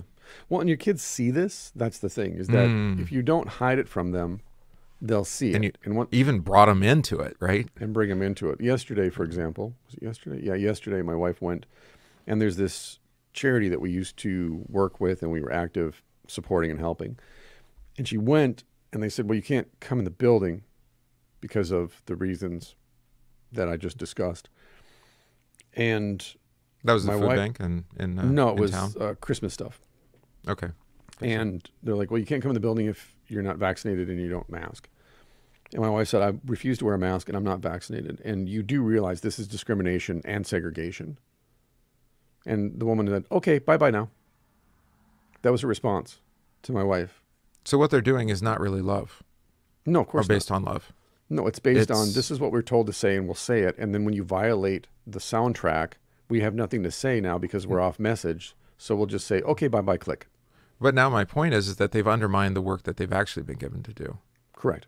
That's my point too. Yeah. Well, and then it questions it questions motive. It's like, if you're going to arbitrarily refuse to serve your neighbor in love because of XYZ thing, are you actually serving them in love anymore? No. And like I said, these are people we actually had a relationship with, that we worked with. Incredible. They know us. And then for them to just turn around and say, no, I'm sorry. We can't allow that. Why? Because guidelines. Who wrote the guidelines? Well, I don't know, but we have to maintain the guidelines. Okay, but what if I don't want to? Well, we can do it for you. We'll just bring it to your car. You can open the trunk for us, and then we'll shut the trunk when we load everything up for you. Yeah. Okay, but that's discrimination. You're segregating a certain group of people from the rest of the people. That's not charitable. That's not Christian. Okay, bye-bye now. That's the response. I've got not wanting to argue with you on the phone. In person. Really? On the phone and in person. No, I get this from Christians all the time. I don't want to talk about this. Why not? Why don't you want to reason together? Let's talk about the flu. Let's talk about what's in, what are the ingredients? What are the long-term side effects? Have you read the statistics? Have you looked at this data? Right. And you're not arguing those things by way of a pastor, but you are talking about the way that, I mean, the conscience is a gift from God, and the conscience is informed by words. Those words might be God's word. Hopefully, that's primarily, if not almost completely, what your conscience is informed by. But that's a little naive, right? Because if you're watching television, if you're reading things on the internet, if you're on social media, right? If you are talking to other people, if you're interacting with society that's been informed by, a civil estate that's mostly uncivil, but anyway, all of those things are affecting your conscience and either burdening you or loosening, but mostly just burdening you with ideas, thoughts, and data that is either irrelevant, distracting, or actually deceiving. Right. Well, and my reason for that anecdote is twofold. One, my kids see that, they witness that, and they're like, I don't get it. Like, how, Mom, this isn't right. Okay. And two, if the reason then that you have to join together with people who aren't quote unquote Christians is because, at least where I live at, there's not enough Christians in the church to surround yourself with people that are going to support you and carry on with it. Not as a complete society, Correct. where you have, all of the necessary things provided. No, you have to, again, like I've been hammering on for 2 years now, you have to create your own community. You have to create a new culture locally. Right. It's but you're not going to get, you're not going to get, your citrus. You're in Right. Minnesota. So, Right. there has, I've seen a number of people argue for this parallel economy. And to some degree, we always have parallel economies, right? Think about like if you're in halal, food, Yeah. right? You're gonna have to operate Yeah. outside. You're not Sure. gonna go to the same restaurants. You're not gonna go to the same grocery stores, Right. that kind of thing. So, so there have been places where where different cultures have needed parallel economies. Although I will be building a greenhouse next spring to raise my own citrus. I do want to. I don't know about that. I don't know if you can pull it off. You think you can? I'm going to do it. Well, maybe small stuff, right? Yeah, no. We'll do it. There's video. I want to do the greenhouse too. I think it'd be great. Yeah. If anything, you can go out there in the winter and it's actually, you can be outside. That's what I said and too. it's I kind said of warm. we would make it the exact size for a 7-person family to fit comfortably in. So you can, at least get Hang some out. sunlight. We're also building a sauna in the spring too, but it's a whole other. Are you really? Yeah. Man. I know You're going all in on the Scandinavian here. Oh, that's so good for you. I grew Well, up you with, live in Minnesota though, so you yeah, kind of I grew up have with to. saunas, yeah. Sauna. So, What a word. yeah, right. So Camilla and I talk again about the communist era teaching seminars the Bendas held in their apartment. Yes. It's a practice that her adult children have taken up. These days, Marquetta hosts similar gatherings in the family apartment. She calls her salon Evenings with Cheese, said Marquetta's niece Clara. Because of her nickname, they call her Mouse. She invites people she knows from the university or through her work, and they will all talk about what they are doing. Patrick, who is also a host, says that they screen a film once a month and invite groups of people to come watch it and talk about it. Sure, he says, you can watch anything you like in your own home, but there's something unique about sharing the experience with others and talking about it. I think, by the way, I've used this paragraph to justify buying a projector for the Bible study room at church. Nice. I like it. I think one of the most, No, keep going. It's fine. I think one of the most important things about this is that people actually like to meet and want to meet. But when you don't have a subject to form the meeting around, it usually goes to waste, says Clara, Patrick's teenage daughter. When you have the movie, then you can start from the movie. We end up having a conversation about high school exams and how much we hate them. That's great, but the point is you have to start from somewhere real. I mentioned Václav Benda's well-known idea that in a society of atomized individuals, as communist Czechoslovakia was, it was important for ordinary people to come together and to be reminded of one another's existence. In a time when people have forgotten how to be neighbors, simply sharing a meal or a movie together is a political act. This, I say, is a way to fight back against the loneliness and isolation that allows totalitarianism to rule. That's true, says Patrick. But it is also the case that talking about movies in a way for older members of the community, it's a way for older members of the community to contribute to the passing on of cultural memory to the young. Quote, I had the experience with some people who are 20 years younger than me. Consider a movie great and interesting, but they don't know that it's a remake of something older, he says. Mm-hmm. Also, we don't just screen new movies, but also older ones. Jumping between eras helps the young people to understand the cultural context in which the films are made, which we already discussed. Yeah. The fact that the younger ones can learn from the knowledge and experience of the older ones is really meaningful. For the Benda family of Prague, their purpose is first to serve God and then to serve others. They did this under communism, and they are doing it under post-Christian liberalism. It's a family tradition. Yeah, and so interaction with art. We were talking about art actually before we went on air, right? Mm-hmm. I don't think we were live yet. And how challenging it is. We've talked a little bit on this show, but that salon culture is very interesting. Mm-hmm. Because we often, was it in the last episode we talked about the piano, not having pianos in our home? Yeah, I think one of those. We were talking about recorded music kind of taking the place of like actual performance, right. And performance that benefits one another, where you can interact with the artist and that kind of thing. I had a customer when I was working retail in Chicago who set up a salon in like his front room. He was a single gay man, but but so he had actually a lot of resources because you couldn't get married or anything. He didn't have kids. And so what he did is he would have artists come in. He had a baby grand piano, and he would they would do quartets or he'd do duets or trios. You can only do small scale stuff or just a piano solo. He had me come in and record once or twice, I think.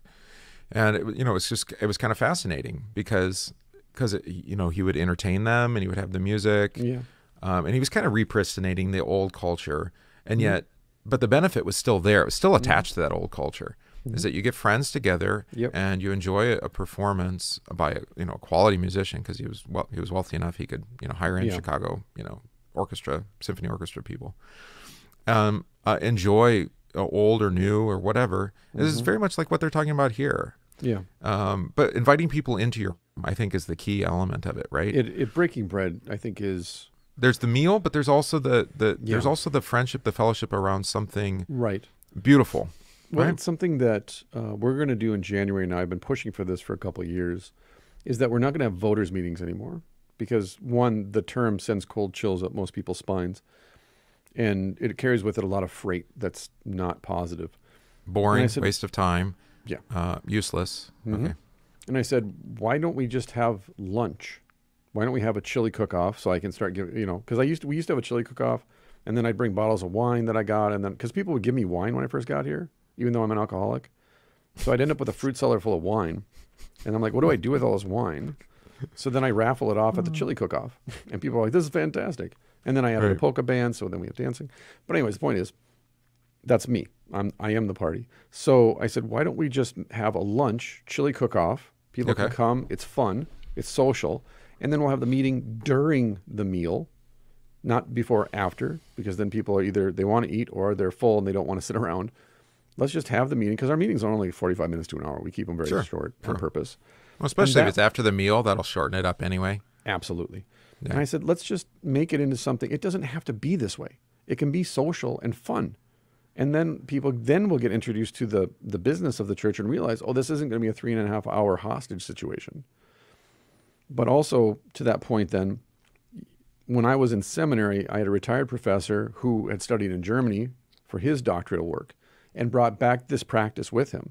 So Friday afternoon was coffee and cheese in his sitting room. And he would just invite. And if you got invited, it was like being anointed. That was just a big deal. Yeah. Roy invited you for coffee and cheese? You're like, yeah. And then, his wife would go and she'd pick out different kinds of cheeses and she'd serve them, and we'd all have coffee and we'd sit and talk theology and solve the world's problems. But the point is then, I still remember those Friday afternoons when I did attend, because it was exotic in an American context. And yet I recognized immediately what he was doing, and I loved it, which was, hey, here's a place for students to sit down, informal, non-threatening, no one's grading this, and just have conversations, debating different things. Because my professor had studied with a controversial figure. His doctor father was a controversial theologian. And it was,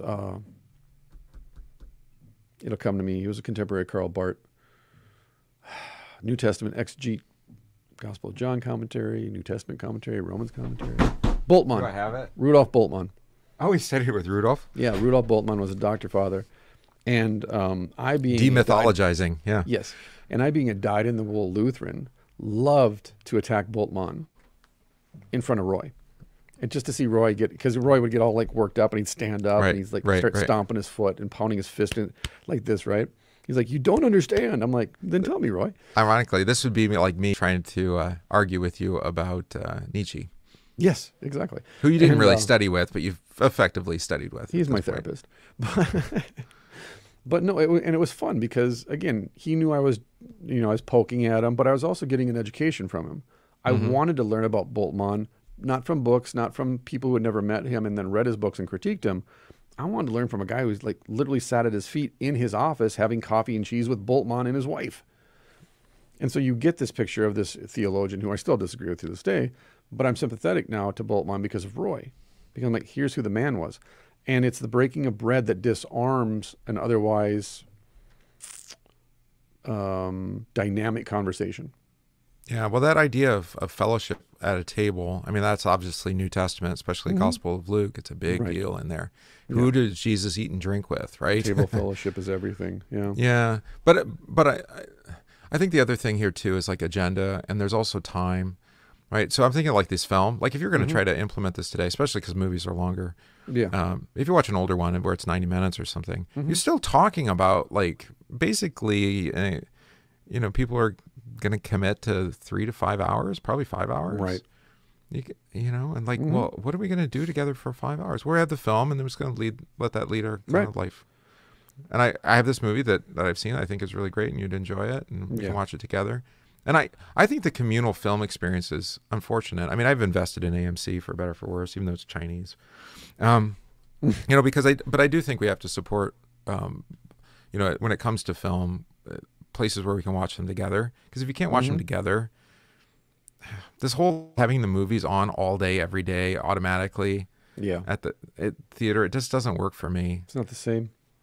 No, and we've had some screening theaters, like especially in the Chicago area. You can go to the Music Box or whatever, where it's like, oh, we have one here actually. It's in West Bend. I haven't gone to it yet. They just opened during COVID, so where they basically like on a Saturday they'll have one viewing of, you know, a classic, you know, family movie, children's movie or something. Nice. You know, which I mean, and then you're gonna get the most number of people together at the same time. They have to do that economically, right? Because you have to pay per screening, but it's a different experience. And the problem is, it makes sense with classic movies because you actually know what their content are, right? But to watch something without having seen it before, I wouldn't invite somebody over for that. It'd be a different experience for sure. Well, just because you don't know if what you're going to watch is really going to be offensive or, you know, contradictory to, you know, what we see in this world. Right. And but I think within the context of the Benda family, they know the people they're inviting, and they're picking content sympathetic to, hey, this is where you're coming from. Exactly. Yeah. Or not sympathetic, but let's have a discussion about it, you know. Like you and I could air or review Children of Men, for example. Yeah. Yeah. And say, hey, this is important. So let's watch Children of Men. And then talk about the subtext and the overt like narrative in the movie and go, hey, isn't that interesting? It seems like they had a script pre-written already. Yeah. Right. The things that we were experiencing. And I think that's a part of it too, though, is I think you and I, for example, if we chose movies for people would be like, I've never even heard of this movie before. Right. And also be like, Pastor, you're very dark. Yes, right. Well, that too. I'm very dark. Yeah. You actually watch these things? I'm like, yeah, for enjoyment. Right. But the point is, you made it to the end. Yeah, I did. Right. I love the multiple end. times. The end is my favorite part. Yeah. Yeah. No, I have an ongoing feud with people who like endings to movies and I don't. Like, I love when it's open at the end and you have to sit there and talk about what happened afterwards. Yeah. What did I encounter that recently? It was the Will Smith movie that's post-apocalypse, right? He's the only one left and he's trying to cure the disease. He's one of few people left. Yeah, it was the Omega Man, and then before that it was the book. Right, but they changed the ending from Omega Man to the remake and from the book, right? And they tried to give it more of an optimistic note at the end. Well, there's two endings on the DVD. Oh, I guess I didn't watch it from disc. I watched it streaming, so they didn't offer that. So they offer a less optimistic ending? Well, there's two. Yeah, there's the less optimistic and I Am Legend. That's what it is. Yeah, that's because right. the story is I Am Legend, and then they renamed it Omega Man with Charlton Heston, which is a classic. I love that movie. It's part of his trilogy: Planet of the Apes, Soylent Green, Omega Man. Watch those three together. Fantastic. It's almost as if Charlton Heston was a prophet, you know, or at least interested in these prophetic works. Yeah. Or you watch 28 Days Later or something, you know. Yeah, sure. More recent. Where you're like, oh, this is about zombies. It's like, hold on. Or Andromeda Strain. I mean, I think. Or Andromeda Strain, yeah. Who was that? Crichton. Crichton had his finger on the pulse of where science is going. But that's what I was talking about at the beginning, in the front end of the podcast. These guys recognize there's something going on socially that people don't want to talk about. So I'm going to put it in this context so that we can talk about it. You know, this is what we're doing right now, by the way. Yeah. Super meta. Let's spend a few hours on Friday morning talking about a book. Yeah. Seeing where it leads us. Yeah. Yeah. Okay. Turtles all the way down, man. So we don't really need to, I don't think we need to read the social importance of the family because we've been talking about it nonstop. Right. Let's go to the See, Judge, Act. We'll wrap up this episode with this. Yeah, that's how he ends each chapter, right? Yeah. See, Judge Act, which I found out is from Thomas Aquinas, 149. See, something good can come from Thomas Aquinas. In the coming soft totalitarianism, Christians will have to regard family life in a much more focused, serious way. The traditional Christian family is not merely a good idea. It is also a survival strategy for the faith in a time of persecution. Christians should stop taking family life for granted, instead approaching it in a more thoughtful, disciplined way. We cannot simply live as all other families live, except that we go to church on Sunday. Sometimes. Exactly. When it's not snowing, raining, hunting season, fishing opener, vacation time. So basically from September to December, and then from February to May, we're good there. But there's also basketball and state wrestling championship, and then there's hockey. Sorry. Keep going. I get this all the time. Yeah, we do. Holding the correct theological beliefs and having the right intentions will not be enough. Christian parents must be intentionally countercultural in their approach to family dynamics. The days of living like everybody else and hoping our children turn out for the best are over. Exactly. That's what I've been saying now for the past 2+ years. My wife and I got to that point and said, this experiment isn't going to, it's a failed experiment. We got to pivot. Well, we were programmed, right, by, think of Wall-E. What was like these family shows, right? Where husband and wife and 2 kids. And the Waltons, I'm trying to think of another Little House on the Prairie. Mm-hmm. Later there was Seventh Heaven. No, but before those. Yeah, like Leave It to the Beaver, suburban life. Father Knows Leave Best. It to Beaver. Father Knows Best. Yeah. The suburban life thing. And that My was Three all Sons. programming. Interestingly enough, in the 50s, it was always the dad, and it was the mom who was dead or left. Mm-hmm. It's very interesting. It was like a single father household. In fact, there were a ton of movies and TV shows in the 50s and early 60s where the father was raising the kids alone. Yeah. Well, or you had the 2 families together, the Brady Bunch, right? Mm-hmm. Yeah. So we had this kind of dissolving of the nuclear family already happening there, or whatever, or the Christian family, I would say. Absolutely. But the point being is that what were they programming us to see is that all of society is united around you to help you and build you up. Right. And so you should just do what's, you be like your neighbors. Yeah. Yeah.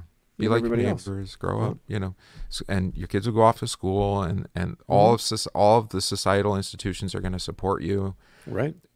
And then you pull the rug out from underneath that and you say, well, actually, if all those societal institutions that you've come to rely upon now no longer are for you but against you, what are you going to do? Because you don't have anything else. Right. Which is interesting because then in the 70s in sitcoms, those sitcoms like The Jeffersons, Good Times, All in the Family, Chico and the Man, Sanford and Son, like the stuff I grew up watching when I was little. Just the fact that you could name all of those off the top of your head. Oh, dude, I can do this all day. Those were all then where this conversation was happening about society. And you could watch the turnover in society and culture happening in those shows.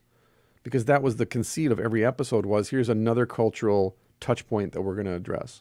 Yeah, and some shows are still doing that today, like a family-based show. Blue Bloods, I've mentioned before, do that. It's always very contemporary. They have some kind of very short writing cycle.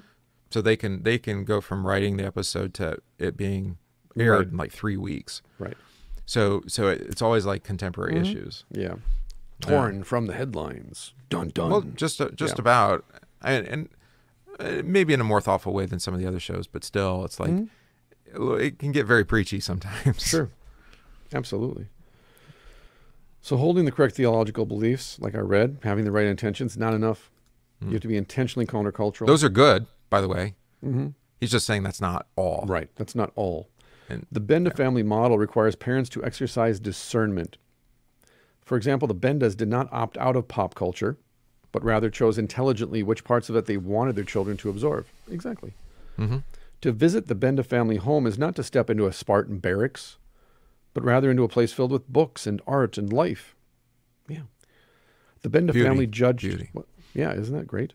To visit the Benda family's home then, not a Spartan barracks, it's filled with books and art and life. The Benda family judged that they could be open to the good things in the world around them because of the disciplined moral, intellectual, and spiritual lives that they lived within the family. Yes. It's so, It's just great to have a book where you're like, we've been doing this. Thankfully, we're not alone. Right, but I've talked about Dreher, with Benedict option, which was promoting like a more of a retreat. Yeah. Right, and then that it's clear that he was seeking out other methodology, other approaches that have shown some success. I think it was just published at the wrong time. Yeah. Well, this was a victim of the time. Right. Well, and what he was really trying to argue for in that book was, just like Luther, let's bring the monastery into the home. Correct. Right. So let's have a regular disciplined prayer life, for example, and a morning and evening prayer, that kind of thing. Right. Which that's perfectly fine. That's great. But what he recognized, I think, is that the attack vectors of the world, you're never going to be able to retreat out of the world in the way of a monastery. You can't do that.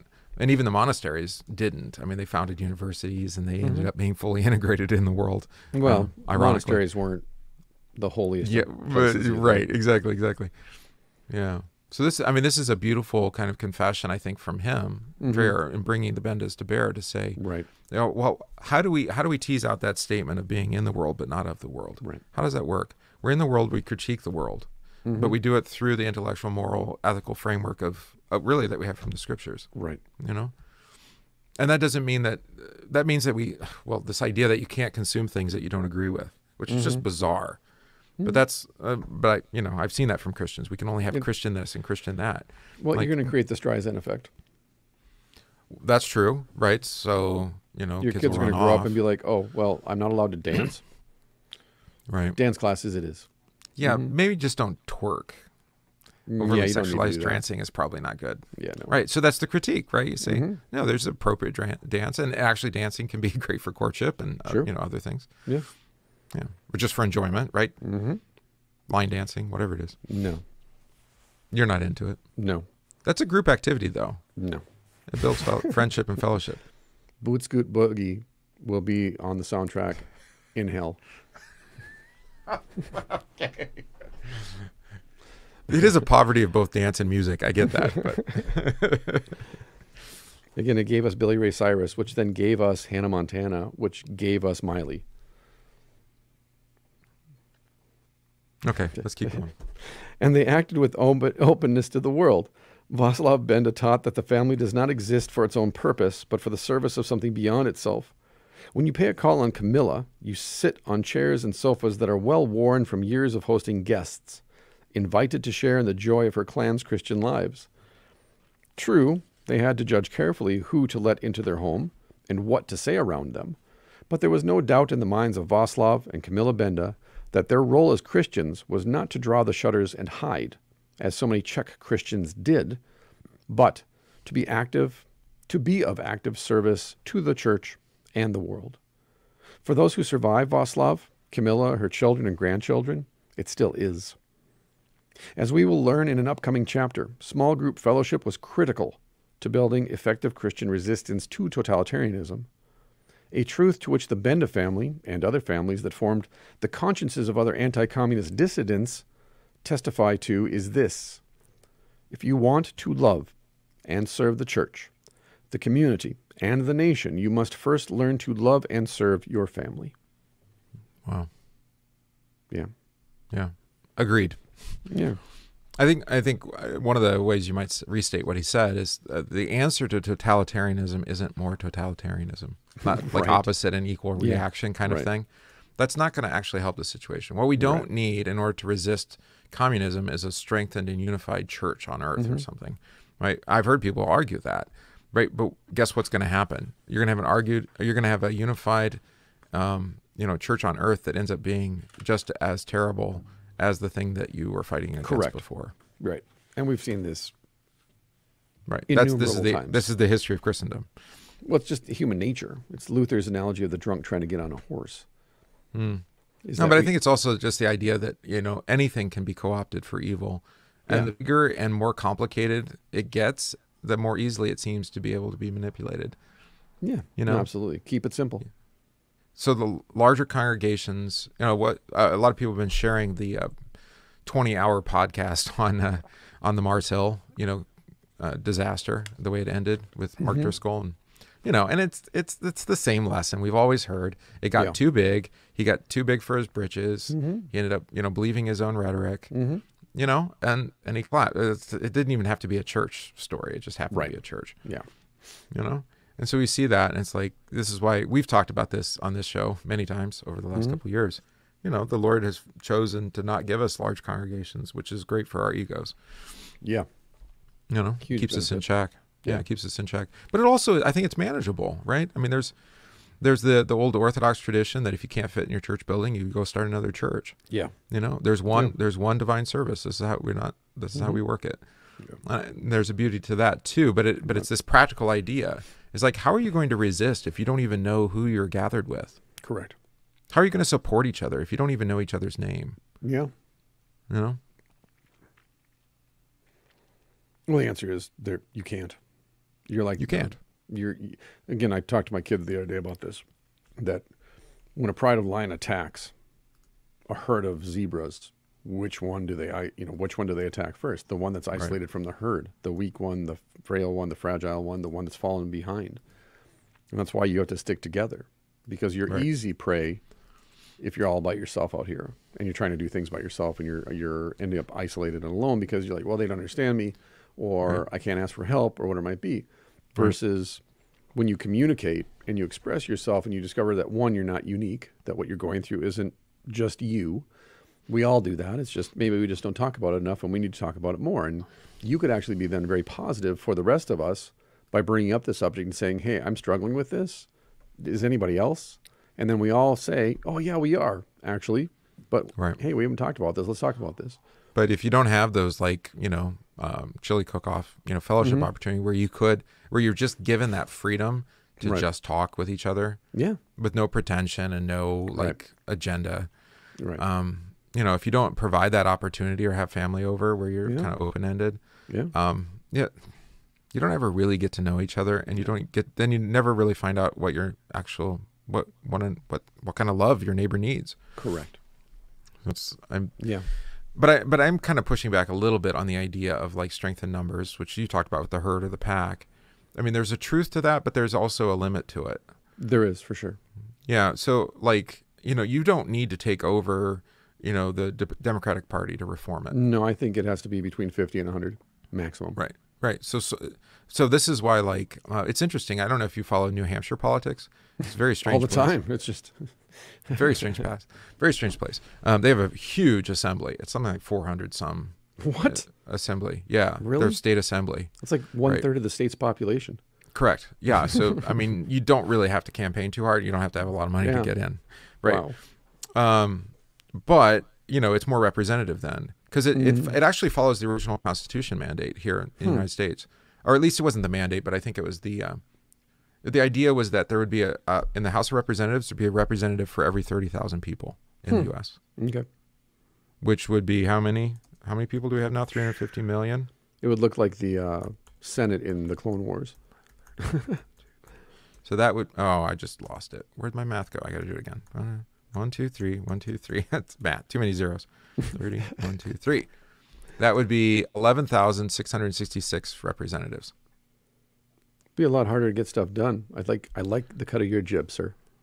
Right, but there's that idea that it's like one person representing 30,000 is, I mean, that's entirely ridiculous. Unmanageable. Yeah. It's ridiculous. But what do we have now? We have one person representing millions. Yeah. Right? In some places. It doesn't make any sense. Right. They're not really representing us. No. They can't represent us. They can't even talk to us. They can't even get to know us. But people actually still believe that they do. It's so silly. It's so juvenile. Well, I met the state representative once, twice, 3 times. I actually had a conversation with him once. Right, but that's at the state level. Twice with his car if you were in his way. No, he's like a puppy dog. He's not going to do anything helpful or harmful. There we go. I'm sorry. His chauffeur would back over you twice. Mostly neutral, mostly harmless is kind of what I want in my politician. There we go. Mostly harmless. Yeah. Don't cause any problems.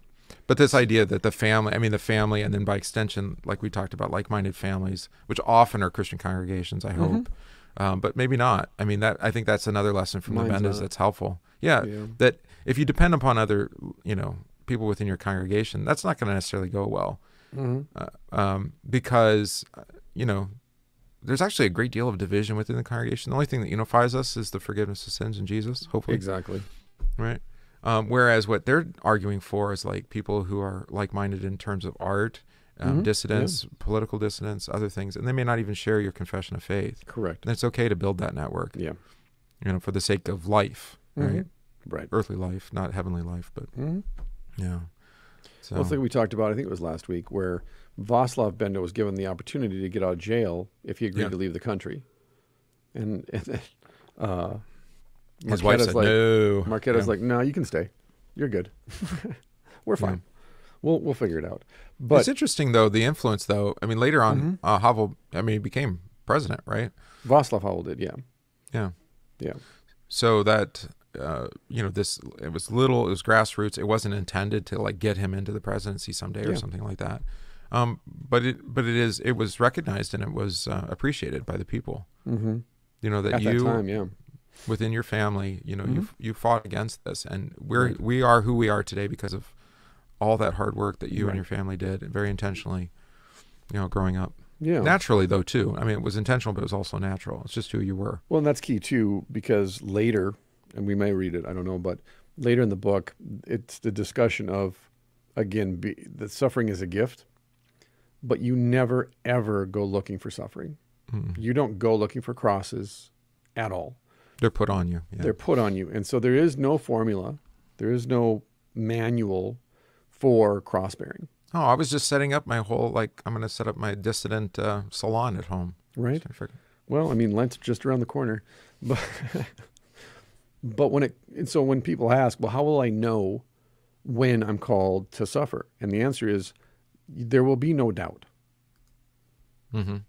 You will not be wondering if this is suffering or not when you're chosen to suffer.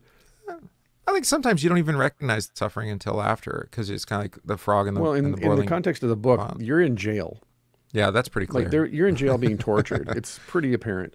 Yeah. And nobody would voluntarily, in this society, no one's going to volunteer to be arrested and tortured. That's not, no. Right. In your culture, in my culture, where that's not an imminent threat right now, it might be a little bit different to your point, that being called, in the chapter we just read, called a sacrifice for your children, and realizing you're actually sacrificing for their children and their children's children too.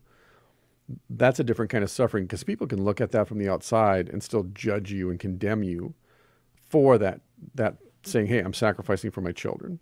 This has been put upon me to do this. Because everybody's in kind of the same cultural ecosystem there. Well, we're all sacrificing for our kids. Yeah, are you though? What are you sacrificing? Right. And I think the other thing too is obviously the Bendas are under clearly a tyrannical communist regime. But even if we're not, these are the things that we will do in any any kind of political environment. Yeah. Right. Like making sacrifices for our children. We're going to do that regardless of what context we're in, whether it's totalitarian or it's a free and liberal society. Right. Either way, these are not things that, so you don't even have to behave differently. You're going to behave uniquely to the situation. But the overall ethic of it, that we're going to live in this world and we're going to be open but critical, and we're going to set the framework's going to be set by God's word as to how we, prayer and faith are going to guide all of our actions and what we do. Yeah. That's not going to change regardless of what kind of context you're in. Well, I think in our context, you either sacrifice for your children or you end up sacrificing your children. And that's what I see a lot of, is that the parents aren't sacrificing for their children. They're sacrificing their children. Well, sometimes they're sacrificing them to the things that they were sacrificed to. That's what I'm saying. It's that ongoing worship of... It's that status quo. The human sacrifice in our culture is the status quo. That's why it's so difficult as preachers for you and I to preach self-sacrifice and cross-bearing and charity, because the entire system in which we've grown up in demands human sacrifice. And we are that human sacrifice. Like you noted earlier, grow up, graduate, go to college. Why do I need to go to college? So I can get a job. Why do I need a job? To pay off my college loans. What else is there? That's it. Yeah, so you have at least 2, maybe 3 generations of slavery that continue to be propagated because to do something different, right? Well, it's uncomfortable, Right? it's unknowable. Which, well, if it's unknowable, then it also means they're open to great possibility, right? Of good, of change, of something unique and different that we haven't seen before. This was very early in the chat here, way back. Somebody brought up Elon Musk, he's been in the news because, like, I thought he was a deep state shill kind of guy, or like, just the opposite of Bill Gates. Yeah, maybe. But the things he's been saying, he had an interview on CNBC. You can go watch it. Kind of fascinating. He's like, we're not having enough children. We're not supporting the family. Right. Our cultural institutions are not promoting innovation, creativity. Right. And of course, you look at him all through the lens of, you married a musician who is avant-garde at best, demonic probably. Well, he's also got the Zorg haircut now. I know, I love it. From The Fifth Element, the villain in Fifth Element. Everybody noticed that. Everybody noticed that right away. You're like, well, you're Jean-Baptiste Emmanuel Zorg, right? Yeah. Ironically, Emmanuel. What a funny name for that villain. But I think that's ultimately the premise that the Bendas are working from, because they recognize that as our children are either going to be sacrificed to this regime or they're not. But the only thing stopping the regime from claiming our children is us. And the basis for why we do what we do is our Christian faith. Right. But so like I said, that Christian faith is one that confesses that we're uniquely and wonderfully made. Yeah. Right. By God. And that, so we want to promote the expression of the individual, within the framework of who God has made us, right? As he's told us in his word. But within that, so promoting the arts is one of those things, beauty, writing, literature, all of that. Film. Film is a hard one, right? Because film has a kind of storied history that's not all positive, mostly not positive. Mostly not. Yeah, mostly not positive. So I'm a little bit more hesitant to embrace film as an art form, but as far as interacting with it, I say that having watched more films than I can. Yeah, no, should have probably. Yeah. There's no limit to it. But maybe the limiting of my children's film exposure is a kind of a retraction from sure. Well, we all being do all in too. Yeah. But it's also like we talked about before, especially the last year, where I've gone back and rediscovered movies from the past. Right. That I haven't watched in a long time, and realizing, oh, this is what we've lost. Okay. This is so much better. And my kids even say the same thing. My kids watch those old movies with us, and they're like, this is so great. Oh, just the writing, that you can write a tight story. Or you mentioned Pale Rider. I mean, you don't even need that many words. No. Any of the Westerns. It's like, no, dialogue doesn't have to drive this story. There's plenty of ways to tell a story visually, audibly. Yeah. And there's a conversation to be had then from that space where it's not just not a constant barrage of noise and light, and it's just spectacular. But there's movies that have character development, and there's room to breathe. And it's like Deer Hunter. I just watched Deer Hunter again. That's why it's on my mind. There's whole sections of Deer Hunter where there's no dialogue. It's just the cinematographer and the actors, and then the landscape. And the landscape is the story, along with the music. Yeah. Well, Kurosawa does that with light. Yeah, right. Which is, again, it's not unique to him. He's got co-opting that from the Germans, actually. Yeah, but just the way he uses cinematography. I can't remember which one it is where he's got the skyward view. The light in the trees and the limbs. And it's conveying. It's actually it's heavily emotional. The visual of it. Right. Michael Cimino, huh? Cimino. I haven't watched this. Is Walken actually a decent character? No, it's on Prime though. It is. It's a movie you will watch one time. You will think it's an epic classic of American movie making and storytelling, and then you won't watch it again because it's. I was listening to some commentary about Eyes Wide Shut the other day, and that's another one where it's like, I mean, I don't think he was promoting anything in that movie. I think it was highly critical, right? Because you see what it does to marriage and whatever. Well, I think he was highly critical of a world that he was involved with previously. Yeah, maybe, but was reflecting on it. Yeah, but even then, I mean, just like with the war, right? With Full Metal Jacket, it's like I don't really want to watch that movie again. I watched it probably twice, right? But it's so visceral. Like Exactly. I can remember every scene in that movie, right? So The Deer Hunter's the exact same way. You'll remember every scene. right, so you don't need to rewatch it. No, because it gets you. It shows you the human condition in a way that you and I are like, yep, nailed it. Yeah, seen that. No, the whole thing, the acting, the setup, the narrative, the way the story is allowed to breathe, the transitions, it's all brilliant movie making. It's So I'm just trying to amazing. think of a movie in the last, I don't know, even 5 years that I would put on anywhere near that level where it was memorable enough that because I can't even come up with a name. You can't anymore. It's a different time. Well, they're like drugs. Yeah, Just consume one after another, and right. That too. But even movies that I've seen the last 5 years that I thought were substantive movies, they don't compare to that. They don't. It's a different narrative style. It's a different. People are coming at it from completely maybe different. the Dune movie, but I had read the book, so that it Yeah. bore all the meaning I carried into it from the book, which was Exactly. powerful. No, it's just a different generation. I thought I got it wrong, but it was the HBO show. Raised by Wolves. Yeah, I got the wrong director on that one. It wasn't Gillum. It was No, it was the other. He and his son have the production team. Scott. Yeah, Is it Ridley Ridley Scott? Scott. Yeah. It was Scott Ridley Free Scott. Productions. yeah, it was Ridley Yeah. Scott. It does have that kind of storytelling feel to it. Mm-hmm. Of course, it wasn't popular as a result. Right. Well, have you seen the Ridley Scott's cut of Kingdom of Heaven? Mm-mm. Fantastic. It's about the Crusades, Orlando Bloom. Right? Yeah. It's fantastic. Fantastic movie because it almost. What did it get captures- altered by the? Yeah. by the- Weinstein. Yeah. They chopped it up. And That's why I couldn't watch. I never bothered watching it. Yeah. No, watch Ridley Scott's cut and you're like, oh, this makes narrative sense now. Okay. Yeah.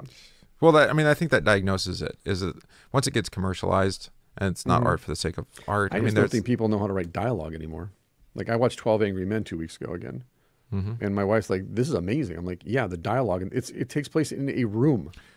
Well, and probably you never the feel like you're never bored." this should all be bonus, but probably the death of film is film dialogue is also the death of theater. Sure, Theater absolutely. came first. Theater Yeah, came first. absolutely. And the theater has effectively died, and Yeah. you end up with what was it? Book of Mormon or something, right? And Sure. it's okay. Same thing. We're nostalgic for a time when, if you wanted to be an actor, you had to do theater. That's how you came up. You came up through the theater. And in Britain, it's still that way to a certain extent. Yeah. Because that tradition is a lot more. We saw it a little bit with comedy. You Time-tested than couldn't, you ours. couldn't be in a comedy film until you went through a comedy troupe. Yeah, right. Yeah. Yeah. Whereas now Well, there's no comedy your anymore, success actually. is based on what you're willing to do to get parts. Period. Which is still old Hollywood because, I like going down those. Yeah, rabbit that's true holes too. and That's learning true. about old I Hollywood. saw Jennifer Lawrence is back, speaking of. Yeah, speaking of, she's now off of quarantine. Well, Weinstein's in prison, right? That's what I mean. Yeah. Okay. Everybody just kind of ducked their heads for a little bit and be like, no, I don't know what you're talking about. But no, you go back and it's always been that way since the founding of Hollywood land. It's always been that way. And the people that went there, like I said, I learned all about Lucille Ball and Gary Cooper, speaking of high Right. noon. Well, that was intentionally countercultural. They were trying to undermine, at least live a life that was outside of the cultures that they had inherited. Yeah, but when you see what they had to give away to get to where they got, and then because Well, that's I know the baby in the people- bathwater thing that we Yeah. talked about. Right. Yeah. But You forsake your humanity. talking to people that ultimately. I know in the movie industry, who know the insides and outs of the movie industry, it's like you don't become famous because of talent. We had the same conversation about music with when we were talking about Bjork. no, not on this episode, when we talked about Scott, right? The rapper guy down in the Astro World Fest thing. Oh yeah, Travis Scott. Travis Scott, right? And when I talked to somebody who we both know who was involved in the production of his tours in the past, and I just kind of offhandedly said, I look at it and I saw a lot of demonic iconography and ideology going on here. He's like, no, all of their tours are entirely demonic. This is a guy who worked for him, actually helped do the production. So, like, okay, So it's not, I mean, is it just overt? No, it's actually the stuff that's happening behind the scenes is demonic too. Yeah, it's deliberate. Not just the overt public act, but actually No, like it's privately. deliberate. The art design and everything is deliberate. It's following actually their own lives and the way that they're living. Right. No, and again, you can watch these things on YouTube if you're listening and you're curious. Like they'll break down Beyonce's videos and how there's subliminal messaging in the videos. The other one with the demonic little pop-up in it? Yeah, there's pop-ups in her videos. And you're like, why are there pop-ups of Satan in her videos? Or some kind of creature with horns and things. Yeah, which is actually, if you watch the original Omen, that's the same statue from the Omen. Oh, really? Yeah. That's where she got it? That's where I recognize it from immediately. I'm like, that's from the Omen. This was same statue. We're just kind of chatting here, but this was last week. It was Crowder, and they started talking about Lady Gaga. This wasn't on the YouTube version. This is in the Mug Club version. They're talking about Lady Gaga, and apparently Crowder didn't know about Maria Abramovich. Yeah. And didn't know that whole bit, like, because they watched Abramovich. They were watching, Lady Gaga just do her jazz thing before she was discovered by, or whatever. So like, no, she has a great voice. She's a great piano player. Like, yeah. And then look what happened. Yes. Here's your price for entry. Right, exactly. And then they showed like the Abramovich video where she was like in the woods naked doing stuff. Yeah, she had to go out there and do all that stuff. It's like a purifying ritual. Yeah. Okay. Yeah. Well, was it worth Beyonce did it? that too. She's worth a lot of money now. Exactly. Well, you just have to sacrifice your soul. That's all. No, devil went down to Georgia. Yeah. Old story. Old story.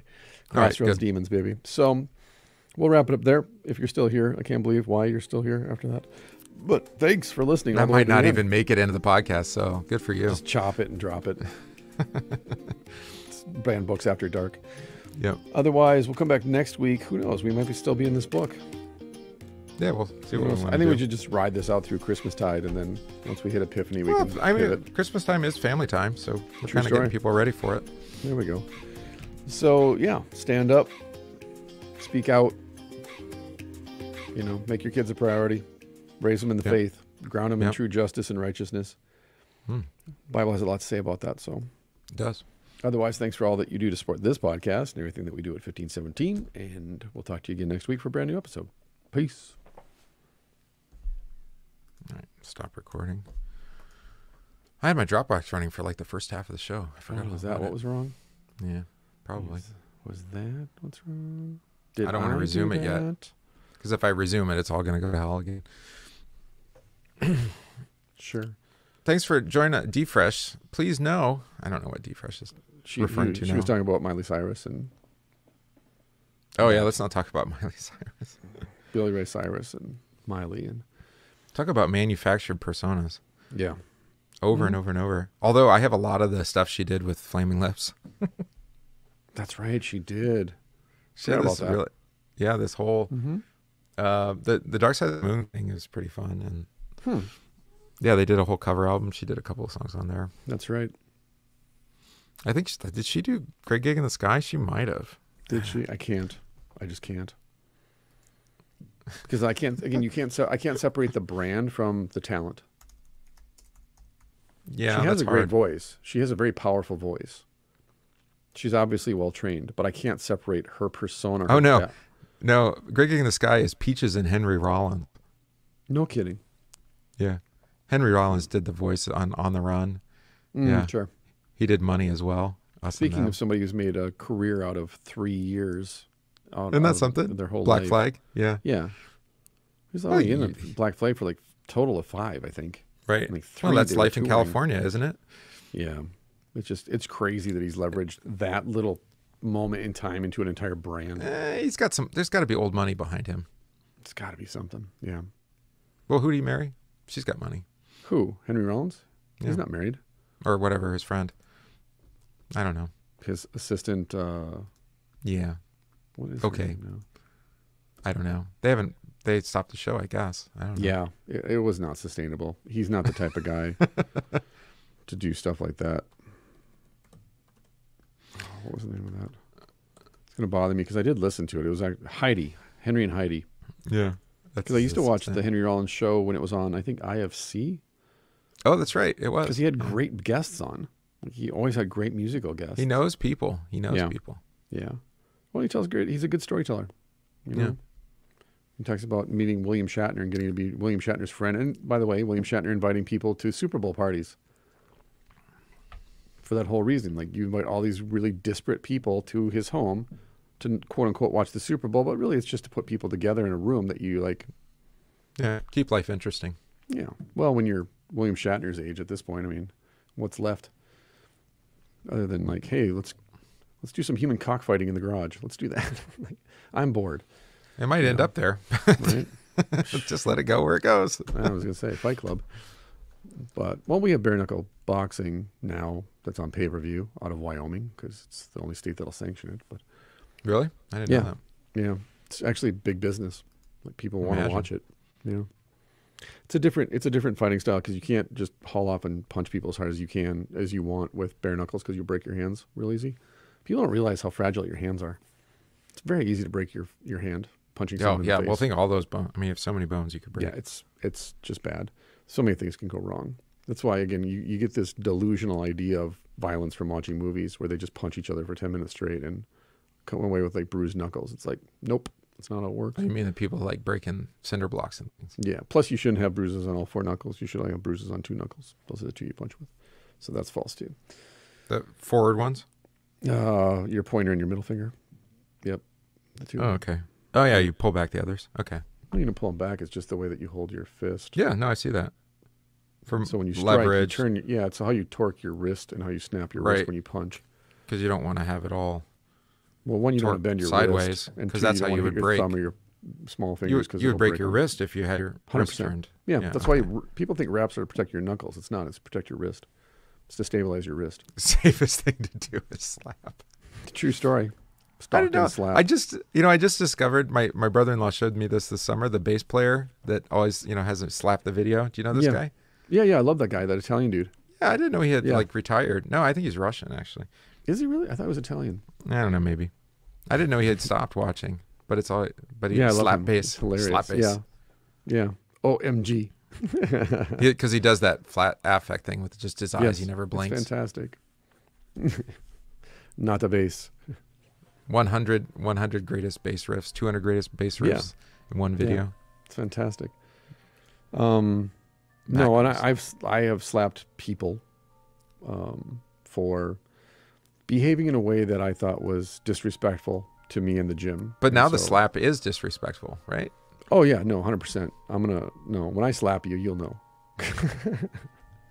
Because I slap with the base of the palm, not with the fingers. maybe this. Yeah, we need to restore the slap. Okay. Yeah, That's the our new pancreation agenda. strike. That's the hard part of the palm, the bottom there. That doesn't sound good. No, it's not.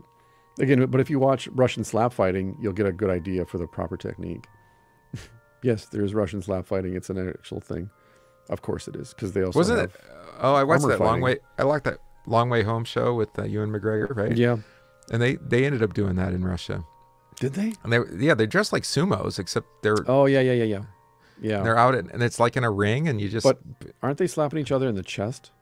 yeah. Yeah, It's no, this very is strange. This is like they have like a arm wrestling table, and you have to have one hand on the handle, and then with the other hand you slap. Oh, that's great. I like it. People get annihilated because if you know how to do it right, you catch them right across the ear and just drop them like shattering the eardrum. Yeah. And again, you slap them not with the fingers but with the palm. There you go. This is so pleasant. Yeah, I got it from years of Shaw Brothers movies, but All right. 36 Chambers of Shaolin. Teach it to your children. Yep. You'll be. Oh, I have. No, they're all familiar. I don't know if I want to come over to the Riley house. There's so many different ways my kids can take you out. They know how to restrain themselves. They do.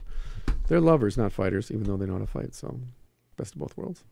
Yes. But anyways, Gotta it's know it. Friday. It's 1:00 here, and I'm going to go home time and for play lunch. Halo. I mean, it's time for lunch. There, whatever. Either way. All right. Ending Thanks broadcast. again, everybody. Thanks for being on the live stream. Appreciate you. Bye-bye.